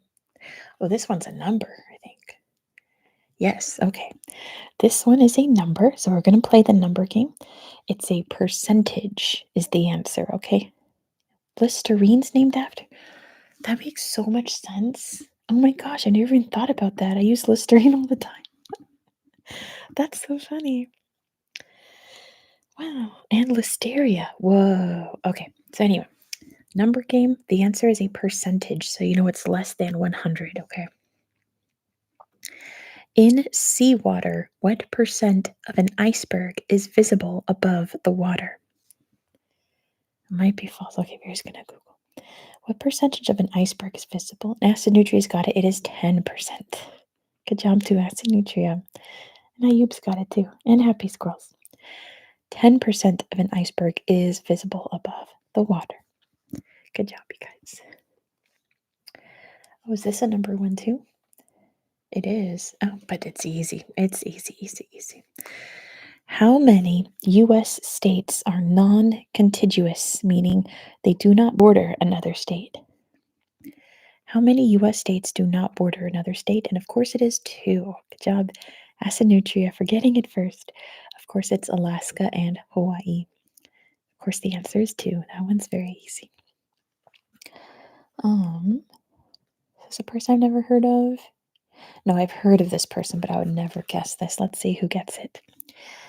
As British Home Secretary, later to become Prime Minister, who founded the London Metropolitan Police in 1829? Yep, Listerine is named after Joseph Lister. Isn't that wild? Listerine is like the main mouthwash that I use. It was Peel. Good job to Ayub. It was Robert Peel. Good job, Ayub. Robert Peel. Good job, Ayub. Oh my goodness. No way. All right, let's play another number game. Have you ever watched University Challenge? I feel like I watched it when I was in the UK, but I don't really remember. I just remember watching it and just being like amazed that these people could answer these crazy questions so fast. But yeah, how many feet are in a mile? Robert equals Bobby. I never put that together, Robert Canary. That's why they're called Bobbies. Stop.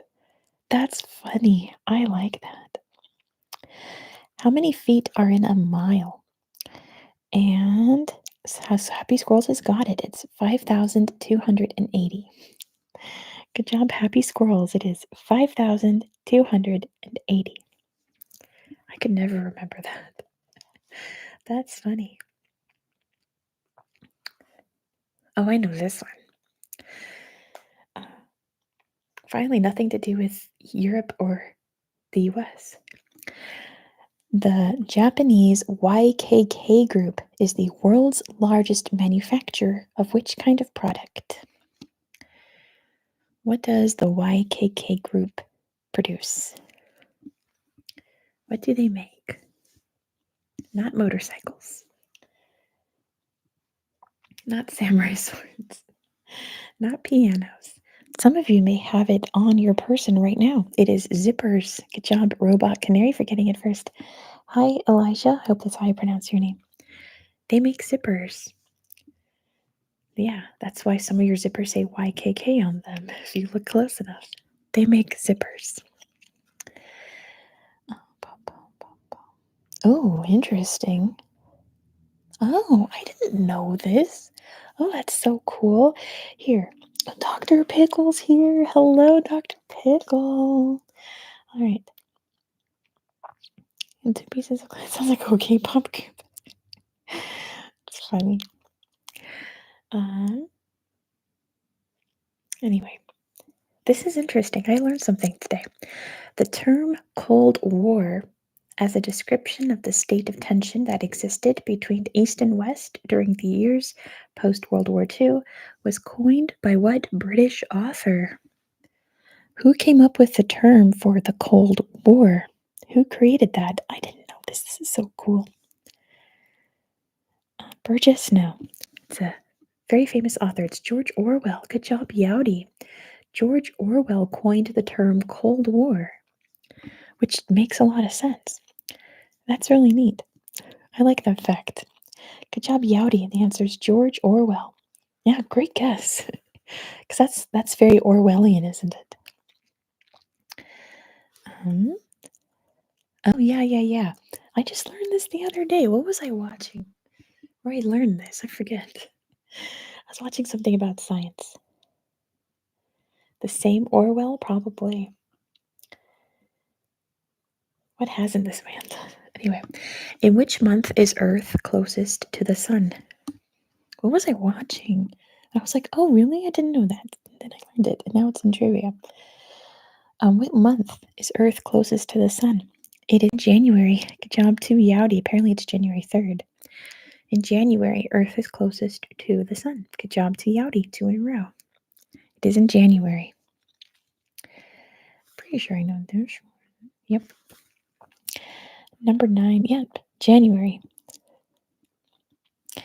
Who played the part of James Bond in 1973's Live and Let Die? Who played James Bond in Live and Let Die? Right, Yowdy just learned that too. Isn't that neat? Yeah, but it's January when it's super hot in the South. It was not Sean Connery. It was Roger Moore. Good job to Sarah. The answers Roger Moore was James Bond in Live and Let Die. Roger Moore. Roger Moore. Oh yeah. Last question in general knowledge. During the Cold War, what did the acronym MAD stand for? Sure I get this perfect. What did MAD? What was Timothy Dalton in? Wasn't he after Connery and before Roger Moore? Manatee's got it. Mutually assured destruction. Good job, Manatee. The answer is mutually assured destruction. Moms against doofuses. That too. All right. Whoa, that's a neat category. Oop, okay. This one's going to be interesting. Stay put book. All right. Let's make a new poll. I want to see who wins this one. This could be any of these 3 categories could win. They're all interesting. Oops, helps if I can spell words correctly.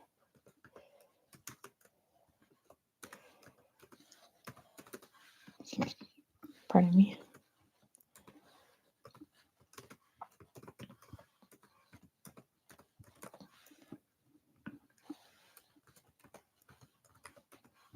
All right, new poll going up. Go ahead and vote for which category you would like questions about. Radio's playing Born to be Wild. Good song. What is the next category? All right, it's almost 6 o'clock, which is usually when I end the stream. I'm not even halfway through this book. And guys, we'll just keep going. I don't know what Around the Islands is. I guess it's just questions about islands. You should read the Bond books. That's a good idea.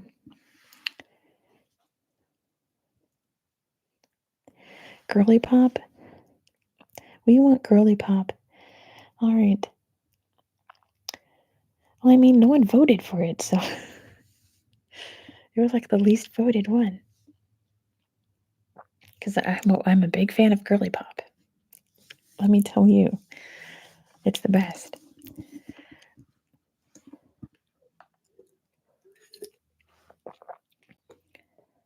I did put it again. If you guys insist, we'll just do it after this next quiz, okay? All right, gonna close the poll in 5, 4, 3, 2, 1. Ending it. I know it's very early over there in Europe. My apologies. If the Earth wasn't round, then we wouldn't have this problem. But it is. The winner is geography. Let's do some geography questions. I probably don't need to check the answers, but I will have the answers open and available to me just in case. There we go. Number 1. In Africa, the Namib Desert merges with which other desert to the south? Yes, the Earth is round. It's a sphere. It's an oblong sphere. And it is the Kalahari. Good job, Joshua. Joshua is the Dutch, right? I'm sorry, I stuttered. Joshua, you're the Dutch one, right? Am I right? Am I confusing you with someone else? I was trying to remember before who was Dutch and who was Danish. I can't remember if Joshua was Dutch or Danish, but Joshua, I don't remember. Anyway, it is the Kalahari Desert, yes.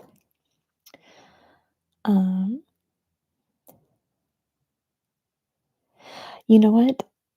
Sarah's a Dane, yeah. Number one ladies detective agency has been Joshua's British. Oh my gosh. I'm thinking of someone else then. I'm sorry, Joshua. Apologies, Joshua. There's someone else with your name that's very similar who's Dutch, and I can't remember who it is. That book series, Veer, has been on my to-read list for ages and ages and ages, so I will get to it eventually. Number two, I know this one, yeah.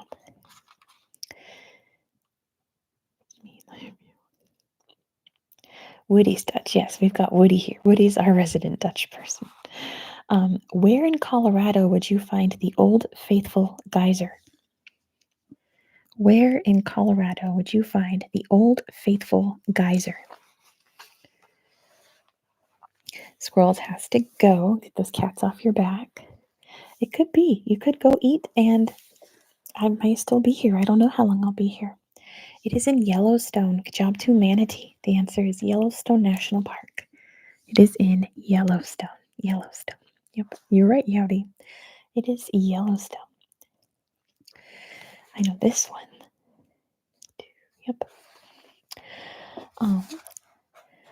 Lake Tiberias is an alternative name for which Middle East sea? Not Jellystone, Yellowstone. Yellowstone is not in Nebraska. It's in Wyoming and Colorado and a little bit in Idaho. And Ayub has got it. It's the Sea of Galilee. Good job to Ayub. The answer is the Sea of Galilee. I didn't know it was called Lake Tiberias. It's probably what the Romans called it, I assume. Hence the name. Sea of Galilee. Oh, look at this. I actually don't know this. What? This is wild. Yellowstone isn't in Colorado, isn't it? In a little bit? It's in Idaho, Montana, and Montana. Well, we found an error in this book, you guys. I did start at 4, Joshua.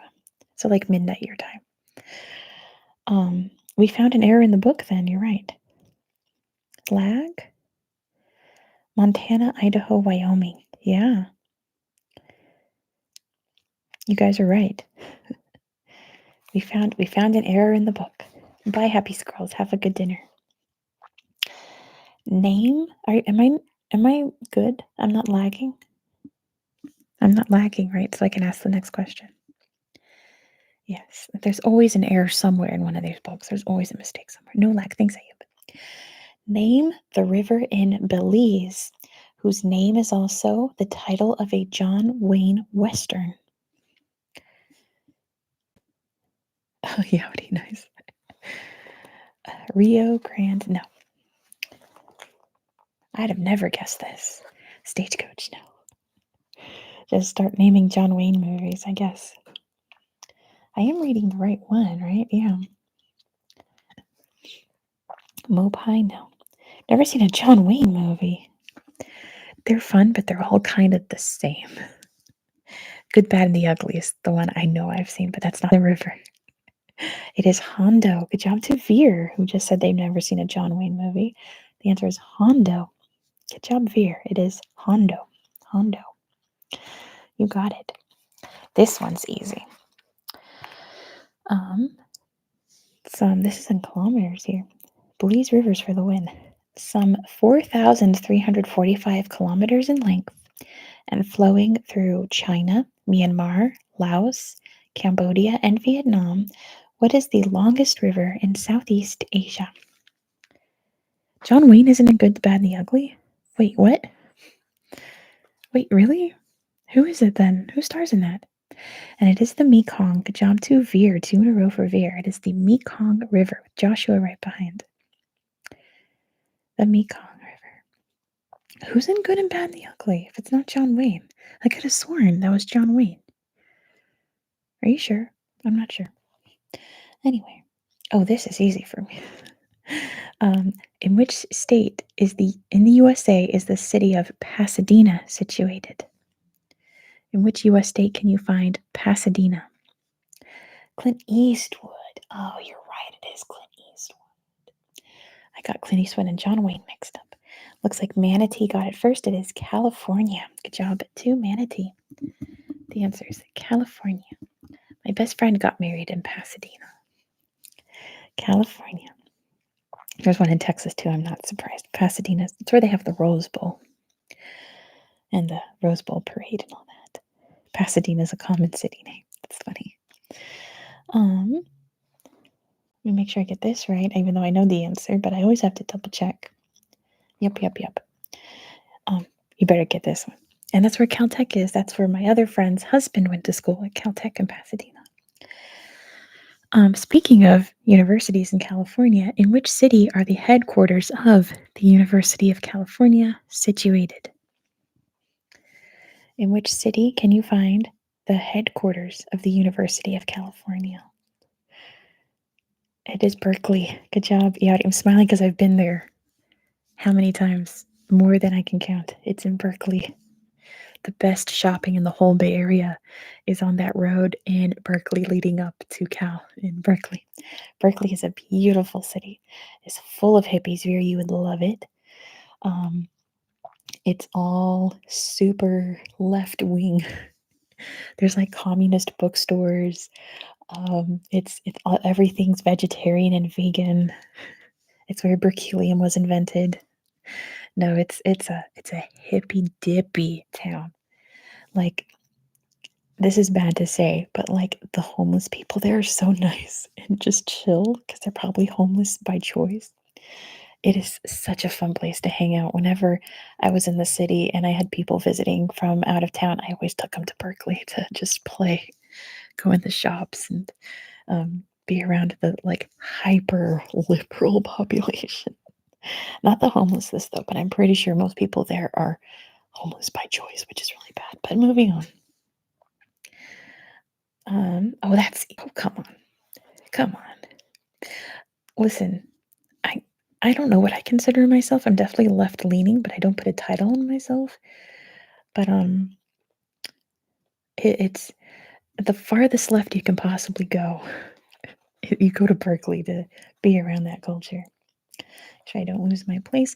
Cape Horn is the most southerly point of which continent?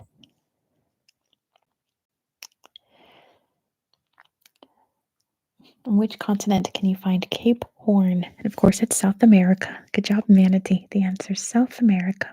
South America, of course. What? Oh. I guess putting it that way, I guess it's harder. This question says, very strangely worded, but if it were worded the more common way, it'd be too easy. Which is the highest cataract in the world? I would not call it that, but this book is, what's the highest cataract in the world? Not the eye disease, not Mount Everest. All right. A cataract is where a river meets rocks and creates rapids. Where would you find the highest cataract? Let's see. It is Angel Falls. Good job, Manatee. See, I would have just said the highest waterfall because that's also a cataract. But I guess they phrased it to make it harder. But it is Angel Falls in Venezuela. Good job, Manatee. Angel Falls. This one is a year, but you guys are going to get it right off the bat. Yep. In which year did Czechoslovakia split to become the Czech Republic and Slovakia? I would never have described a huge waterfall as a cataract, but sure. Manatees got it. 1992. It was January 1st, 1992. So like 1991 is when they made the decision, but it came into effect at midnight on January 1st, 1992.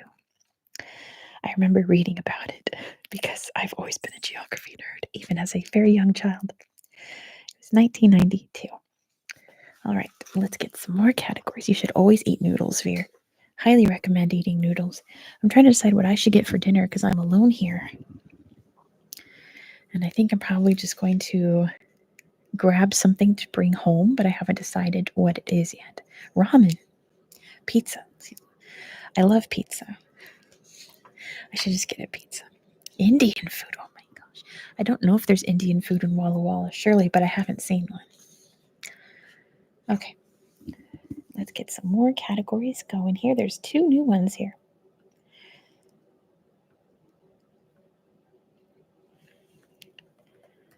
I like this book.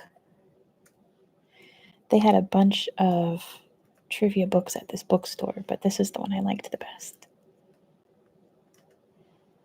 It was the one with the most geography trivia in it. So I got it. And maybe I'll find a way to ship it to Pamela after I'm done with it. Ooh, interesting category. Oops. Trying to type one-handed. It's very hard when you know how to type with 2 hands. Okay. Start poll. Because I am getting a little hungry, but I can wait to eat. I had a bagel for lunch, so I'm good. Soviet history is so interesting.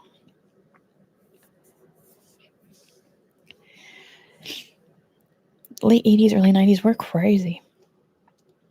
I agree, especially in terms of geography. I've told that story before where I took the division of the Soviet Union personally because I was 6 years old and I just memorized all the countries. And I was so upset that there were suddenly 14 new countries. And I had the hardest time trying to, especially the Baltic states. I could not remember them.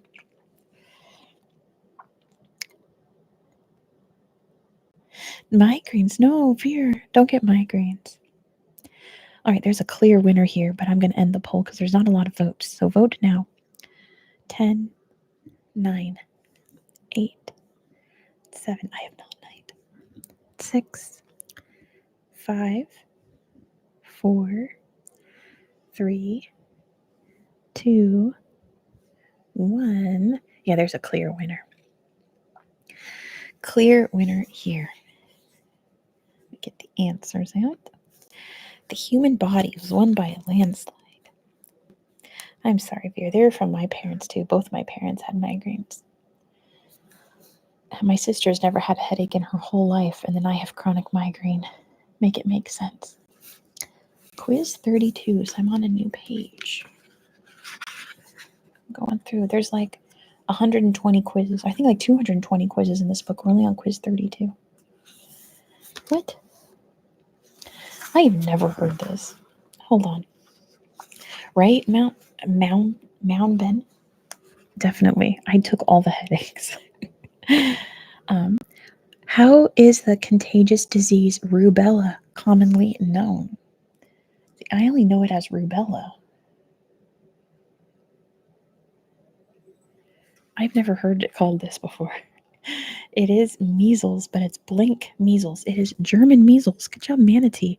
I've never heard that ever. German measles. Spanish flu. Is it low-key racist? German measles, correct. Good job, Manatee. It's also called German measles. All right. Yep, this one's easy. If anyone watches Southern ASMR Sounds organizing the over-the-counter medicine, you know this one. What sort of condition is commonly treated with antihistamines? Miss Marple had a plot point with German measles. That's funny. I know, why do diseases have nationalities? Manatee's got this one too. It's allergies. Good job to Manatee with Yowdy right behind, and Dayub. The answer is allergies. You treat allergies with antihistamines. What? Oh. I've never heard of this. Let's see. The bacterial disease glanders can be passed on to humans from which animal? Wow, Veer. That's a lot happening right there. Glanders? I've never heard of this, but it's passed on to humans from which animal? It is actually not a pig for once. Not rats. Not cows. You guys are on the right track. Not moles. But what? It is horses. Manatees 3 for 3. You get it from horses, which is probably why I've never heard of it. I have not interacted with horses enough to know about contagious diseases from horses, bacterial diseases from horses. That's wild. I know this one. Yep.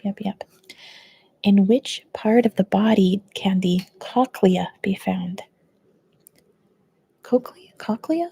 Cochlea. I've always known it as cochlea. It is in the ear. Good job, manatees, killing it. It is in the ear. It is part of the ear. Good job, manatee.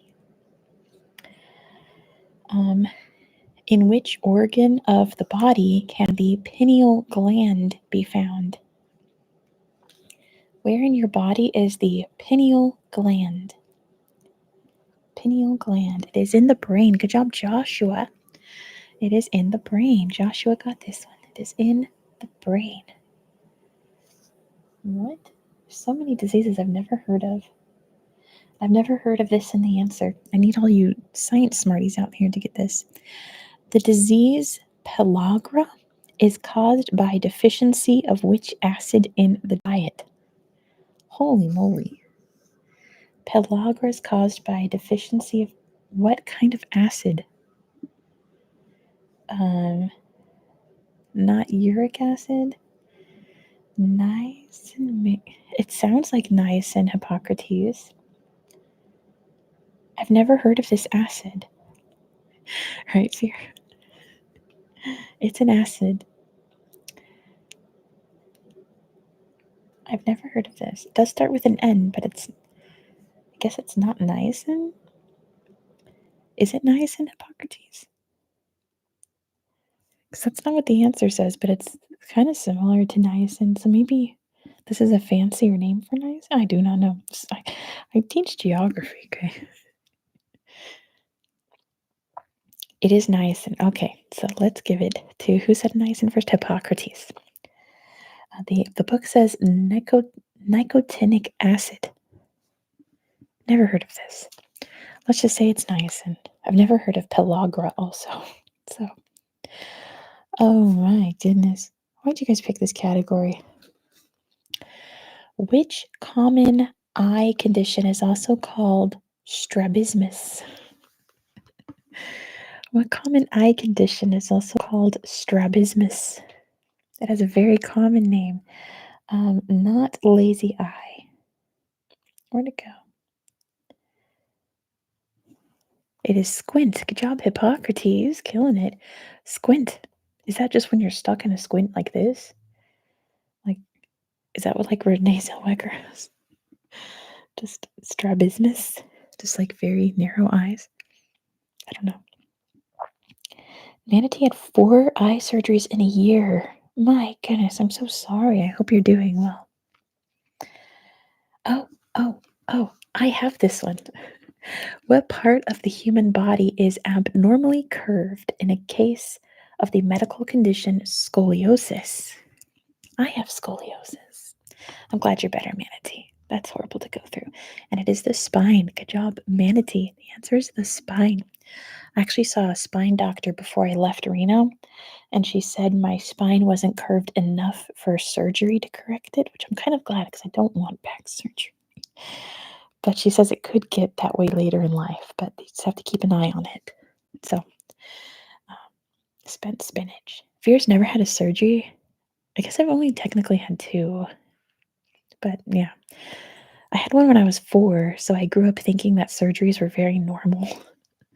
So a part of me is always really shocked. I'm like, you've never had a surgery? I was under the knife as a little girl. I had appendicitis. I know this one. Yep. What part of the body is the fibula? Where would you find a fibula? Joshua, my fellow appendectomy friend. You don't have appendices. It is a leg bone. I'll just give you that. Good job, Manatee. It says lower leg, but whatever. It's in the leg. Good job, Manatee, for getting it first. It's in the leg. You were 13. That's rough. And I was 4. You did burn yourself badly as a child with hot coffee. Oh no, you almost lost a toe. You broke bones. Oh my goodness. But never surgery. Lucky Veer. Wait, Hippocrates, you've never been to a dentist? Hippocrates, go to the dentist. Go get your teeth cleaned. Hippocrates, go get your teeth cleaned. Oh, this one's easy. This one's actually easy. Okay, last one about human body. What name is... No, they're not, Hippocrates. Go check your teeth. What name is given to tissue damage caused by exposure to extreme cold? That's true. Ancient Greece doesn't have many dentists, but there's probably one somewhere. And it is frostbite's what they're looking for. Good job, Yowdy. Because hypothermia is when your whole body gets cold. They wanted to know the name of the tissue damage. So, frostbite. Yes, good job, Yowdy. It is frostbite. I know you said that before for something else. See now, I'm supposed to have my wisdom teeth out. But apparently they've grown in perfectly straight. So there's no emergency need to take them out, but I need them taken out eventually. Okay. Oh, these are interesting. Veer, your teeth hurt? I'm sorry.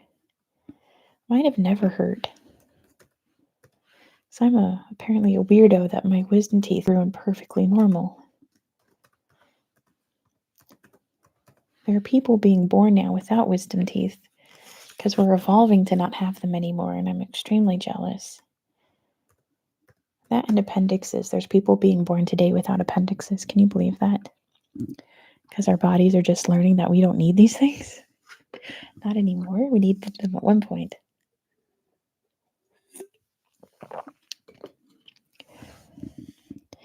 Oh no. I'm sorry, Vera, you have cavities. I think I have a cavity. But I always look and I don't see anything. But every once in a while it feels like something's cavity-like there.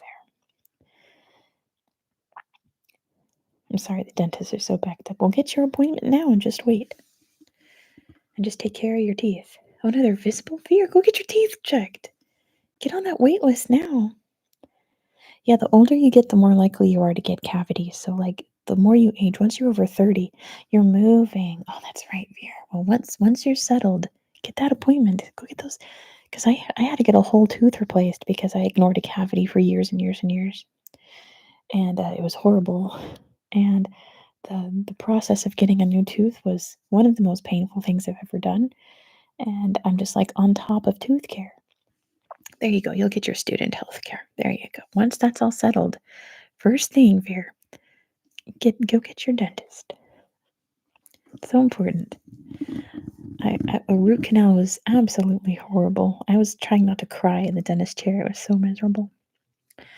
All right, closing the poll. So vote now if you've not voted yet. Closing it in 10, 9, 8, 7, 6, 5, 4, 3, 2, and 1. Bum, bum, bum. Oh, Joshua's had a couple root canals. And a sister. I mean, that's horrible. Yeah, they are so painful. Pardon me. Yeah, exactly, Vera. You don't want to get root canals. It is so miserable. The only cool part was my dentist 3D printed me a new tooth. And that was really neat. I have a 3D printed tooth in my mouth, you guys. How neat is that? I feel like a space age. I'm like an android now. I'm a cyborg. All right. These are pretty easy, actually, in my opinion. General knowledge. Number 1. According to Greek mythology, who is said to have created man? That's not true. I don't think that's true. Let's figure out this and see if... Hold on. Because it's not Zeus. It's Prometheus. Good job, Veer. The answer is Prometheus. Did Prometheus create men? I thought he just gave knowledge to men. Did he create men? I don't think so. Yeah, he gave fire to man. He gave them the knowledge. And weapons, yeah. I don't think he made men either. I don't think that's a very good phrased question here. That's what happens when I don't write the questions. I'll have to write in a correction there. The kitten's awake, you guys. Maybe we'll get another kitten cameo. It's not crappy. It's just you just can't get it perfect every time. Oh no, it was him, says Manatee. He shaped man out of clay. See? Good job, Manatee, doing the research. The kitten has found my computer bag that this computer was packed in, and now she's biting it. It's very cute. Number 2. Which passenger ship was torpedoed and sunk by a German U-boat on May 7th, 1915, killing 1,200 of the 1,900 on board? And of course, it's the Lusitania. Good job, Manatee. The answer is Lusitania, or modern Prometheus. And that's true. It was the Lusitania. Let me say this one. I actually don't know this one. 36. Okay. Hi, baby. In which sport is the Copa America trophy awarded? Kitten. There she goes. In which sport is the Copa America trophy awarded? And it is football. Good job to Ayub for getting it first. The answer is football. Well, I know this one. Yep. Good job, Ayub. The answer is football or soccer. Number 4. What is the name of the burrow-nesting flightless bird of New Zealand? What is the burrow-nesting flightless bird of New Zealand? Manatee with the typo. There we go. It is a kiwi. Good job, Manatee. The answer is the kiwi. Royal's here. Hey, Royal Hawaiian Ball. The kiwi. Oh, everyone knows this one. Yep. Number 5. Published in 1951. What was the title of J.D. Salinger's first full-length novel? And I thought only novel. I didn't know he wrote any others other than this. And it was Catcher in the Rye. Poor Manatee's typos. Catcher in the Rye. Good job, Manatee. I'll give you that. Catcher in the Rye.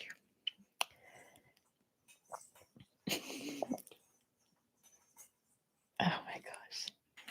I don't think anyone's going to get this one. It's a fill-in-the-blank quote.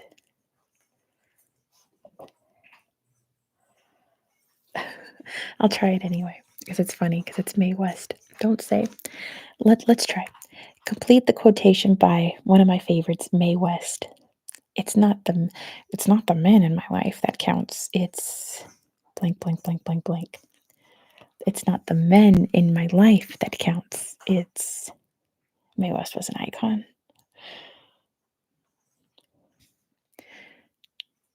Yowdy, I think you're. Yep, Joshua's got it. The life in my men. Good job, Joshua. She said, it's not the men in my life that counts. It's the life in my men. is what Mae West would have said. She was the best. Let me see this one. I actually don't know this one. Oh, I'd never guessed that. Which town in Tuscany, Italy, gives its name to a white marble? She was an entertainer/actress from the 1920s, and she was very progressive in that she was totally pro-LGBT and was very sexual for the time, right? She was very forward. She was amazing. Not Naples, not Pisa. Carrara. Good job, Royal. The answer is Carrara. I've never heard of. I didn't know there were names for marble. It is Carrara. Oh, this one's easy. In what fictional country from a famous children's novel was it always winter but never Christmas? Where was it always winter but never Christmas? Come here, kitten. Come here. Let's get the kitten. It is Narnia. Good job, Fear. The answer is Narnia. Come here, kitty cat. Genovia. No, there's Christmas in Genovia. Oh, kitten's here. Kitten's here. Any comments? Essos. I don't think they have Christmas in Essos. Any comments? For your little heart beating. She has a lot to say. Don't show your butt on camera. There we go. All right. Moving on. Oh, I don't know this one. It's about alcohol. Oh, interesting. The berries of which tree are used to make gin? The berries of which tree are used to make gin? And Manatee knows it's juniper. Good job to Manatee. The answer is juniper. Interesting. Number 10.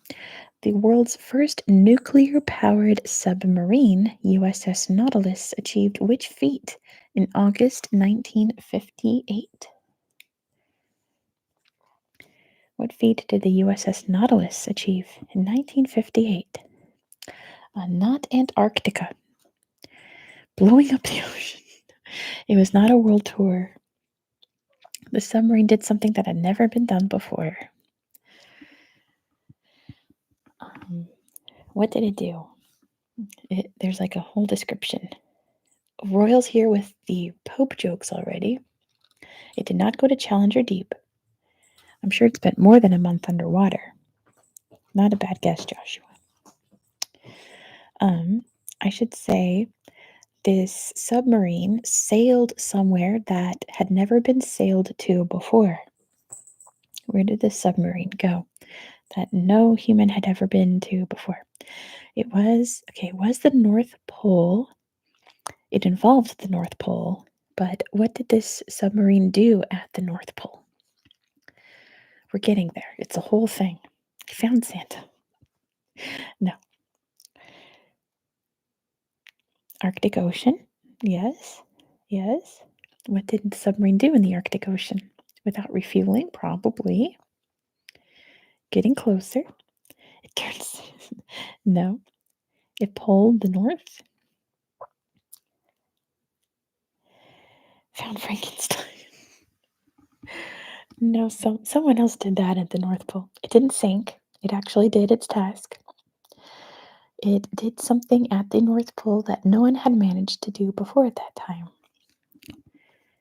It ate the deer. We're never going to get there. It froze. It did not freeze, thankfully. Oh, it froze the North Pole. It did not blow up an iceberg. My goodness. It didn't surface. You can't. North Pole. I mean, you probably could, but it's dangerous. It didn't take any samples that I know of. You guys, it's like way less complicated than you're making it out to be. I keep trying to steer you guys in the right direction, and then you guys go completely bonkers. It did not capture the iceberg that sank the Titanic. No, it did not. It did a feat at the North Pole. Inspired Titanic. See, this is when I know that the stream is going on for too long, because you guys start getting weird. It didn't sink any ship. There's no penguins at the North Pole.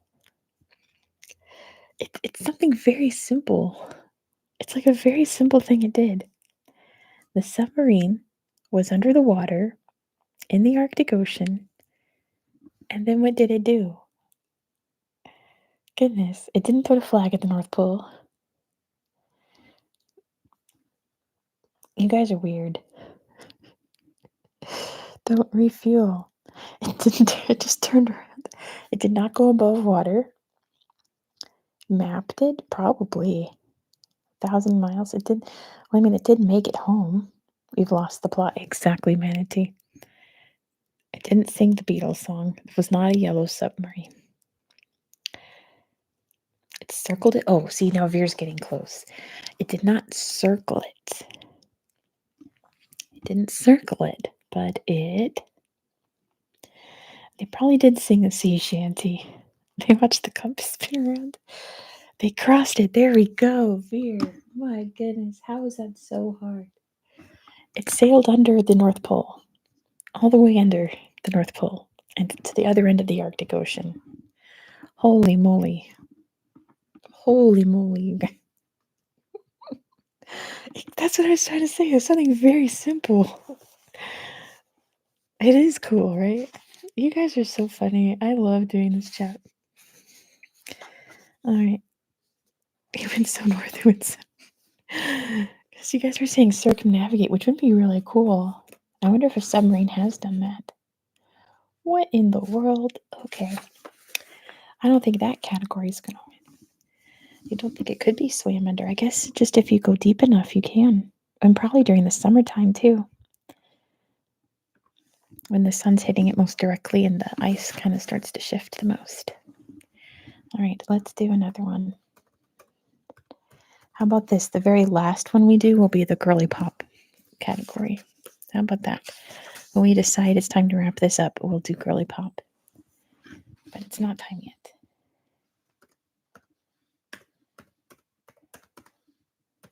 You know what? I'm going to rephrase this. That topic's a little bit sexist. All right. Yeah, the North Pole isn't an actual land mass. It's just a bunch of ice. 4 years. Yeah, Hannah. Thank you very much. It didn't say how long it took. I imagine maybe it took like a month or two. That would be my guess.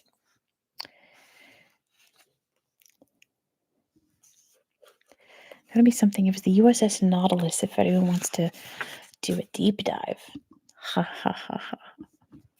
On the submarine story to see what actually happened.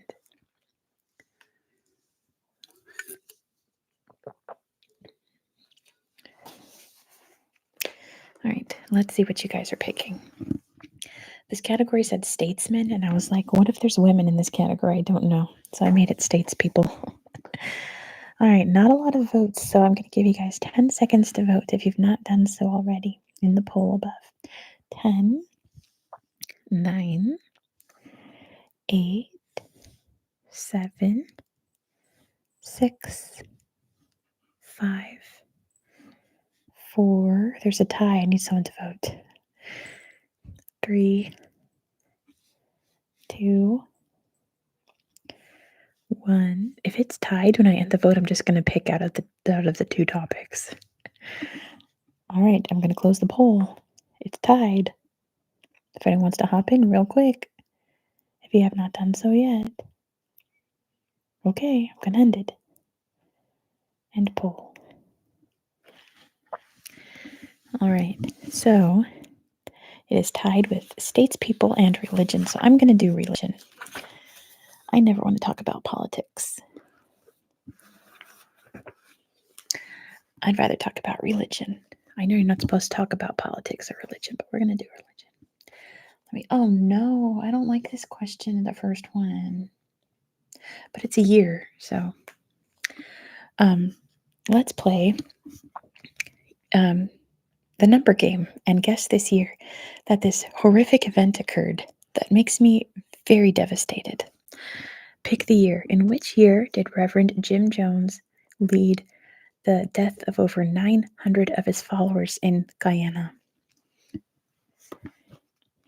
What year did Jim Jones just be the worst? What year was it? 74 is higher, 79 is lower. You guys are in the right decade. What year did Jim Jones commit this tragedy? It was 78. Good job to Royal. 1978. Most, like, way over half of those people were from San Francisco, so it's like a very sad event from my hometown. 78. Oh no, this is also terrible. This is also bad. Let's see if anyone knows this. What name is given to the Hindu custom of self-immolation of widows on their husbands' funeral pyres? It's an old Hindu tradition where if a husband dies, the wife throws herself on his funeral pyre and burns. What was it called? I know it's still practiced in some little corners of India. Does anyone know what it was called?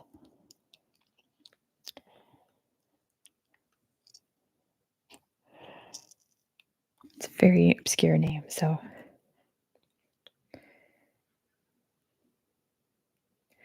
No way. I was just looking at what the sati. I'll give that. It's sati. So I'll give that to Veer. It is sati. Yeah. Self-immolation. Exactly. It was called sati. I was just looking at the answers for the states people one, and there was a question: who was the shortest serving prime minister of the UK? Good night, James. Real quick, who was the shortest serving prime minister of the UK? It was Lizzie. Good job, Ayub. It's Liz Truss. It's still funny. Anyway. Where were we? Oh yeah, religion. The leader Guru Nanak founded what religion? How short was Liz Truss? Wasn't it 2 weeks? Icebergless. It is Sikhism. Good job, Ayub. The answer is Sikhism. He founded Sikhism. Number 4. What name is given to the act of depriving a person of membership of a church? 47 days. It was longer. It was a month and a half. How short? Oh, Yowdy meant in height. Oh, you thought it was like who was the shortest in terms of height? No, the shortest in term length. And Ayub has got this one. It's excommunication. Good job, Ayub. You're on a roll. Excommunication. Pretty sure I know this one. Yep. Number 5. Which Jewish festival celebrates the flight of the Israelites from Egyptian slavery? Fierce noodle waters boiling. Add those noodles. Not Yom Kippur. It is Passover. Good job to Manatee. The answer is Passover. That is Passover. Do I know this one? Yeah. Number 6. What name is given to the religious dramas usually performed on Good Friday? What performances are put on Good Friday? What are they called? Drama? No. It is dramatic, but that's not what they call it. A diorama? No. EastEnder. Ayub. See, this is the point in the stream where it starts to get weird. I can tell. The North Pole did you guys in. On Good Friday, it's a custom to put on a dramatization of the events of Good Friday. What do they call that? I don't want to say it exactly. It's like password. What do they call that presentation? What do they call that performance when they kind of reenact the events of Good Friday and on a stage? A PowerPoint. My goodness. Yeah, this is the point of the stream where you guys just get weird. What's it called?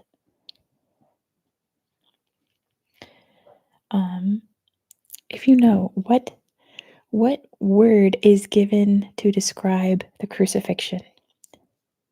A charade? No. What word is used to describe the crucifixion? See, neither am I, Ayub. I was only made aware of these, like, I was researching some country and they're like really big. What country was it? Somewhere in Central America where like these performances are a big deal. Easter? No. It might have been Spain. That's very Spain coded. Is it a Catholic thing? Yes. Yes, it is. Royal, you need to calm down. I think Fear might have kind of tried to say it. It starts with a P. There is a movie about it starring Jim Caviezel, directed by Mel Gibson. With this word, it starts with P. Passion. Good job, Joshua. So it's a passion what? What's it called when you go on stage and you reenact something and you depict something? What's that word? It also starts with P. Not performance. It also starts with P. You put on a passion play. Yowdy, there you go. It is called a passion play. Good job, Yowdy. Passion plays. A big thing in the Philippines. So interesting.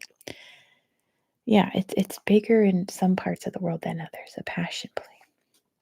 This one will be easier. This one's multiple choice, but I'm going to phrase it so it's not multiple choice because it's kind of easy.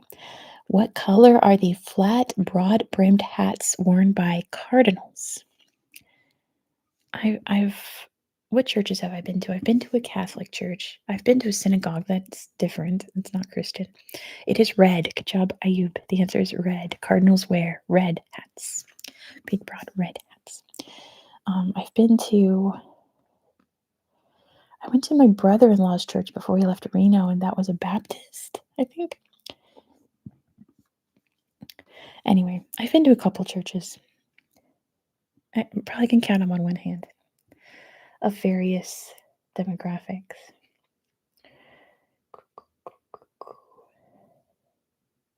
Joshua, calm down. You guys get weird after a certain amount of time. Which Indian religion and philosophy was founded by Vardhamana?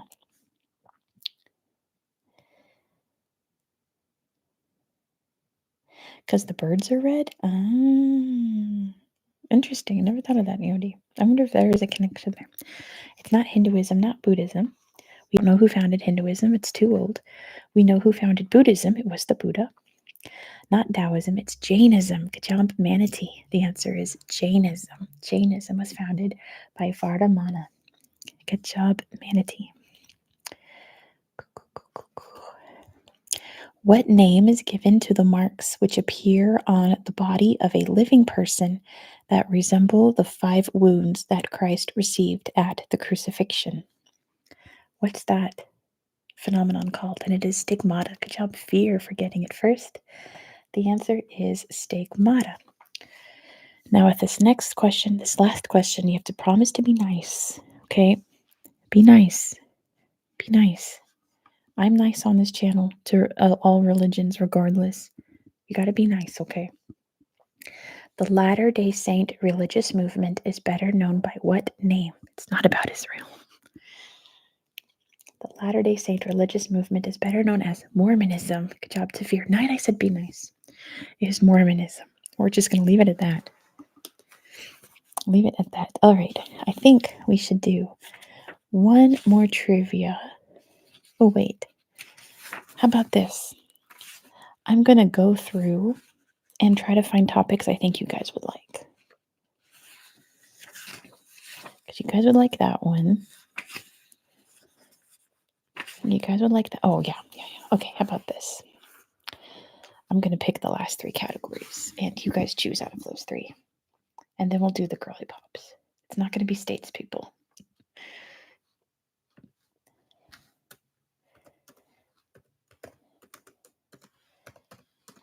And again, we didn't even get halfway through this book, so we'll play with this at some other time, maybe during surprise lives.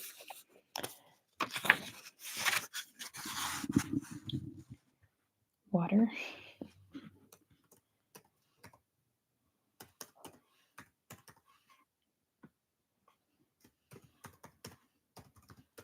All right.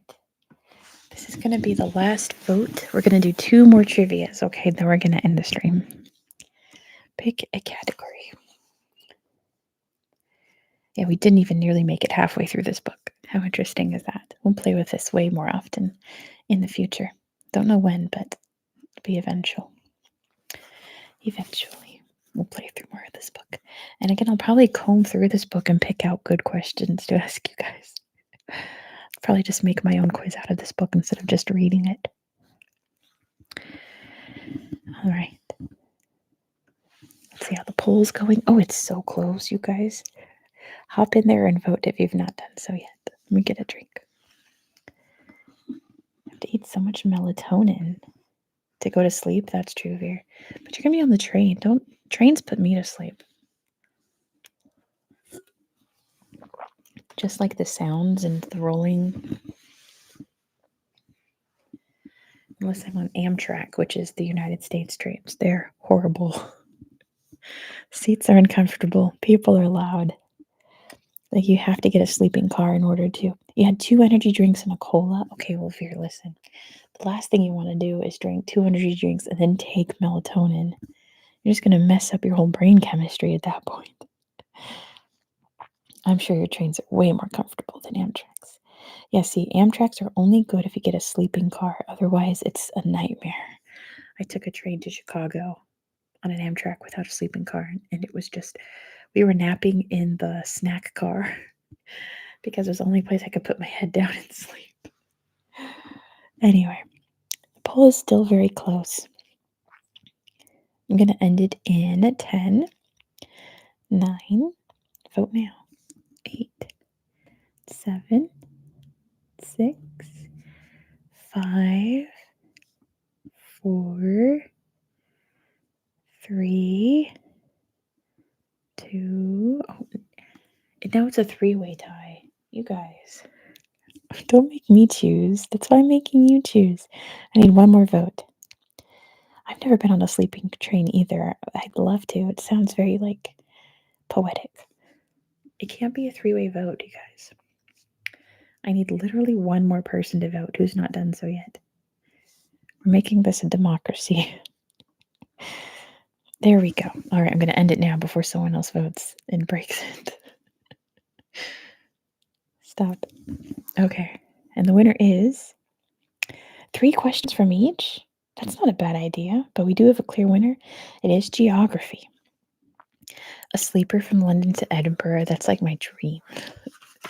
I would love to take that train ride. All right, let's do geography. Through the Rockies, I've done that, but yeah, it was a lot. Hold on. Microphone go right there. Let me put this. Let me get this going. Here we go.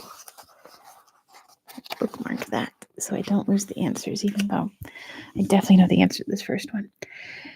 In which city of Central Europe would you find Schönbrunn Palace, the Albertina Museum, and the Berg Theater? You love Amtrak? The Amtrak up the West Coast. First of all, Ayub's got it. It is Vienna. Good job, Ayub. The answer is Vienna. I've taken Amtrak from LA to San Francisco, and it took 10 hours. 10 hours. It's a 6-hour drive. It took so long. Oh my gosh. We were going 20 miles an hour.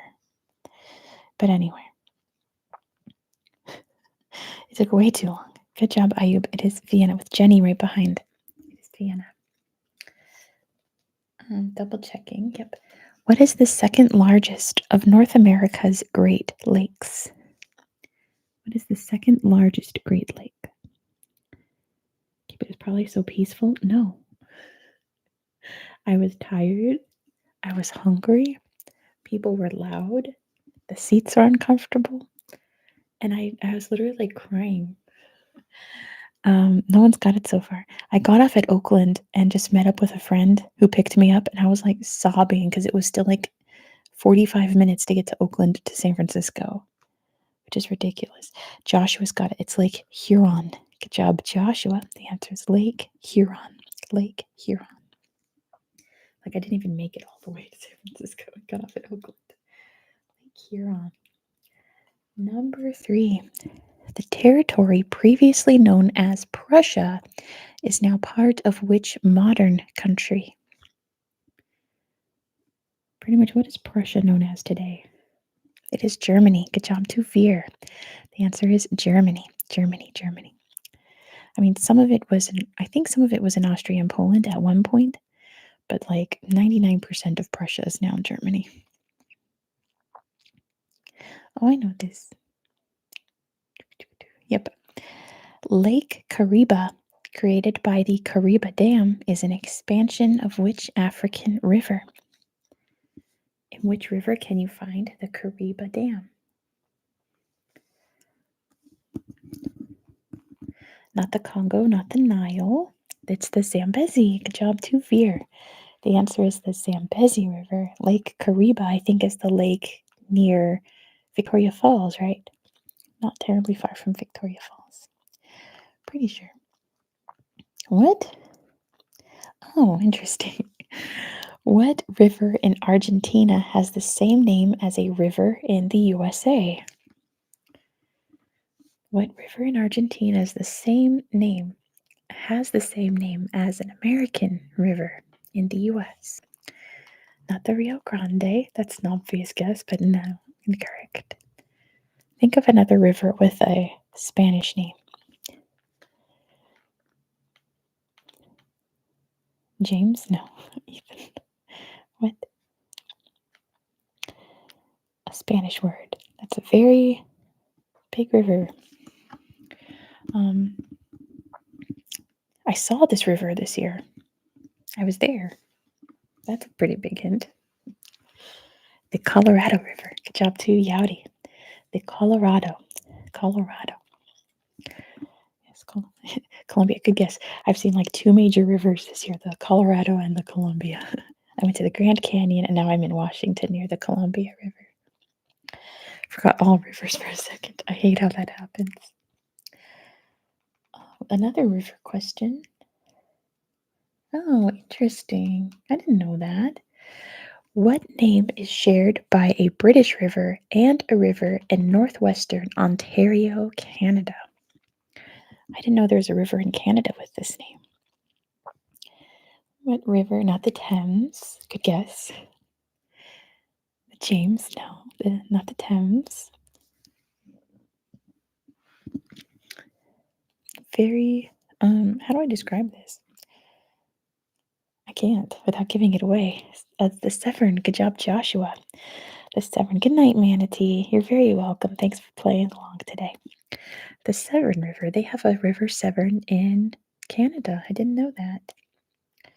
I think I know this one. Where's my answers?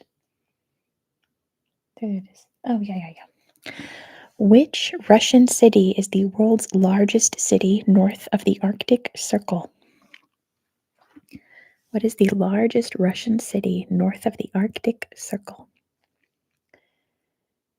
Yeah, exactly. I was like, Joshua, I was about to say, like, it's one of the biggest rivers. I'm like, oh, that's going to give it away. Not St. Petersburg. St. Petersburg is not in the Arctic Circle. Archangel? No. You're not terribly far off. Yakutsk? No. Bigger. It's a very big city. The world's largest city in the Arctic Circle. And it is in Russia. That was made clear. Not Vladivostok. Vladivostok's not in the Arctic Circle. Good guess, though. It is a big city. All right. Your hint is that it starts with the letter M. M as in, Murmansk. Good job, Veer. The answer is Murmansk. This one's easy. You'll guys get this one. In which country can you find the city of Marrakesh? In which country can you find Marrakesh? Oh, that kitten's so freaking cute. Oh my gosh. It is Morocco. Good job, Ayub. The answer is Morocco. It is in Morocco. That's easy. Yep. The second, I think they left out a word here. I think it means say the second largest city. It just says second city. The second largest city and chief seaport of Egypt, Alexandria, lies on which sea? Yeah, that's true of here. But Finland also used to be Russia, so. And Ayub's got this one. It's the Mediterranean. Good job to Ayub. The answer is the Mediterranean. The Mediterranean. Oh, we just covered this. What is the name of the seaport in Athens? I feel like I just did the Athens video like a few weeks ago. It was like months ago. What's the largest seaport in Athens called? We looked at it on Google Earth. And before that, it was Sweden. That's true. Not Olympia. What was it called? Not the Port of Athena. Not Athens, no. What is the largest port in Athens called? And then we'll do the pop girls before we go. Not Rhodes. It's not Corinth, not Sparta. It starts with a P, as in porcupine. It starts with a P. I'll give you guys hints since we're almost done. 3-hour stream isn't bad. I know we were supposed to go for 4 hours, but I'm going to wrap it up. Port, no.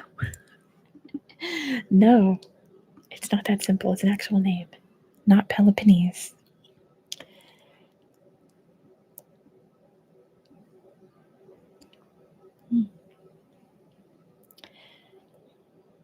Paprika. No, not pepper. I'm going to give you guys a couple seconds before I just tell you because you guys are struggling. Oh, but Veer's got it. It's Piraeus. Good job to Veer. The answer is Piraeus. All right, there it is.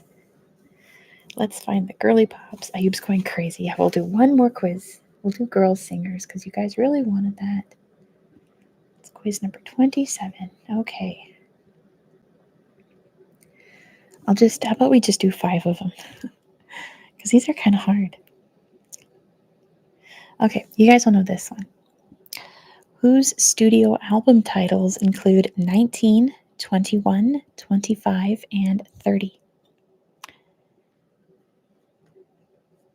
It's Adele. Good job, Ayub. The answer is Adele. All of her albums are the same age that she is. Don't know how I'd rephrase that one. Oh, who can tell me this one? Rihanna's smash hit Umbrella was a track from which 2007 album? One of my favorite Rihanna albums. Which is my favorite Rihanna album? I don't know, it probably is this one. It's Good Girl Gone Bad. Good job, Yowdy. Good Girl Gone Bad is a great album. And yeah, Umbrella's on it. Whose second solo album was called Emotions, released in 1993? What very famous pop diva's second album was called Emotions and was a banger? It was Mariah Carey. Good job, Ayub. The answer is Mariah Carey. Mariah Carey. Let me see this one.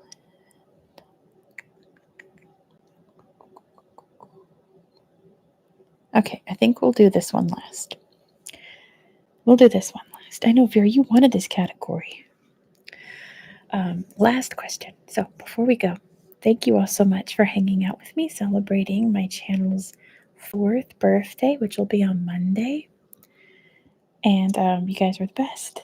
I always appreciate you guys. I have no idea when the next live stream is going to be, but I will let you know well in advance on my community tab. And I appreciate you all so much. You're all the best. It's Pluto Demotion Day. Good. I have a hot take on Pluto. I think that they've made the right call. I don't consider Pluto a planet. You're very welcome for trivia.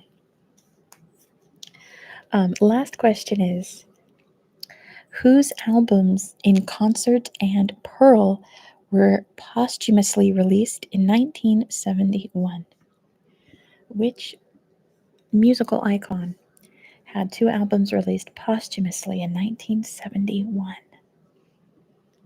It was Janis Joplin. Close enough here. Janis Joplin. Close enough. We'll give that to Veer. All right. So thank you all for hanging out. I know that it's very late in the middle of the night for some of you, but there is no good time because all of my viewers are from all corners of the world, and I can't make everyone happy. So, yeah, that is all for tonight. Someone's calling my phone. I gotta go. Bye, you guys. Let me end this. I'll go answer my phone. Goodbye. Thanks, guys.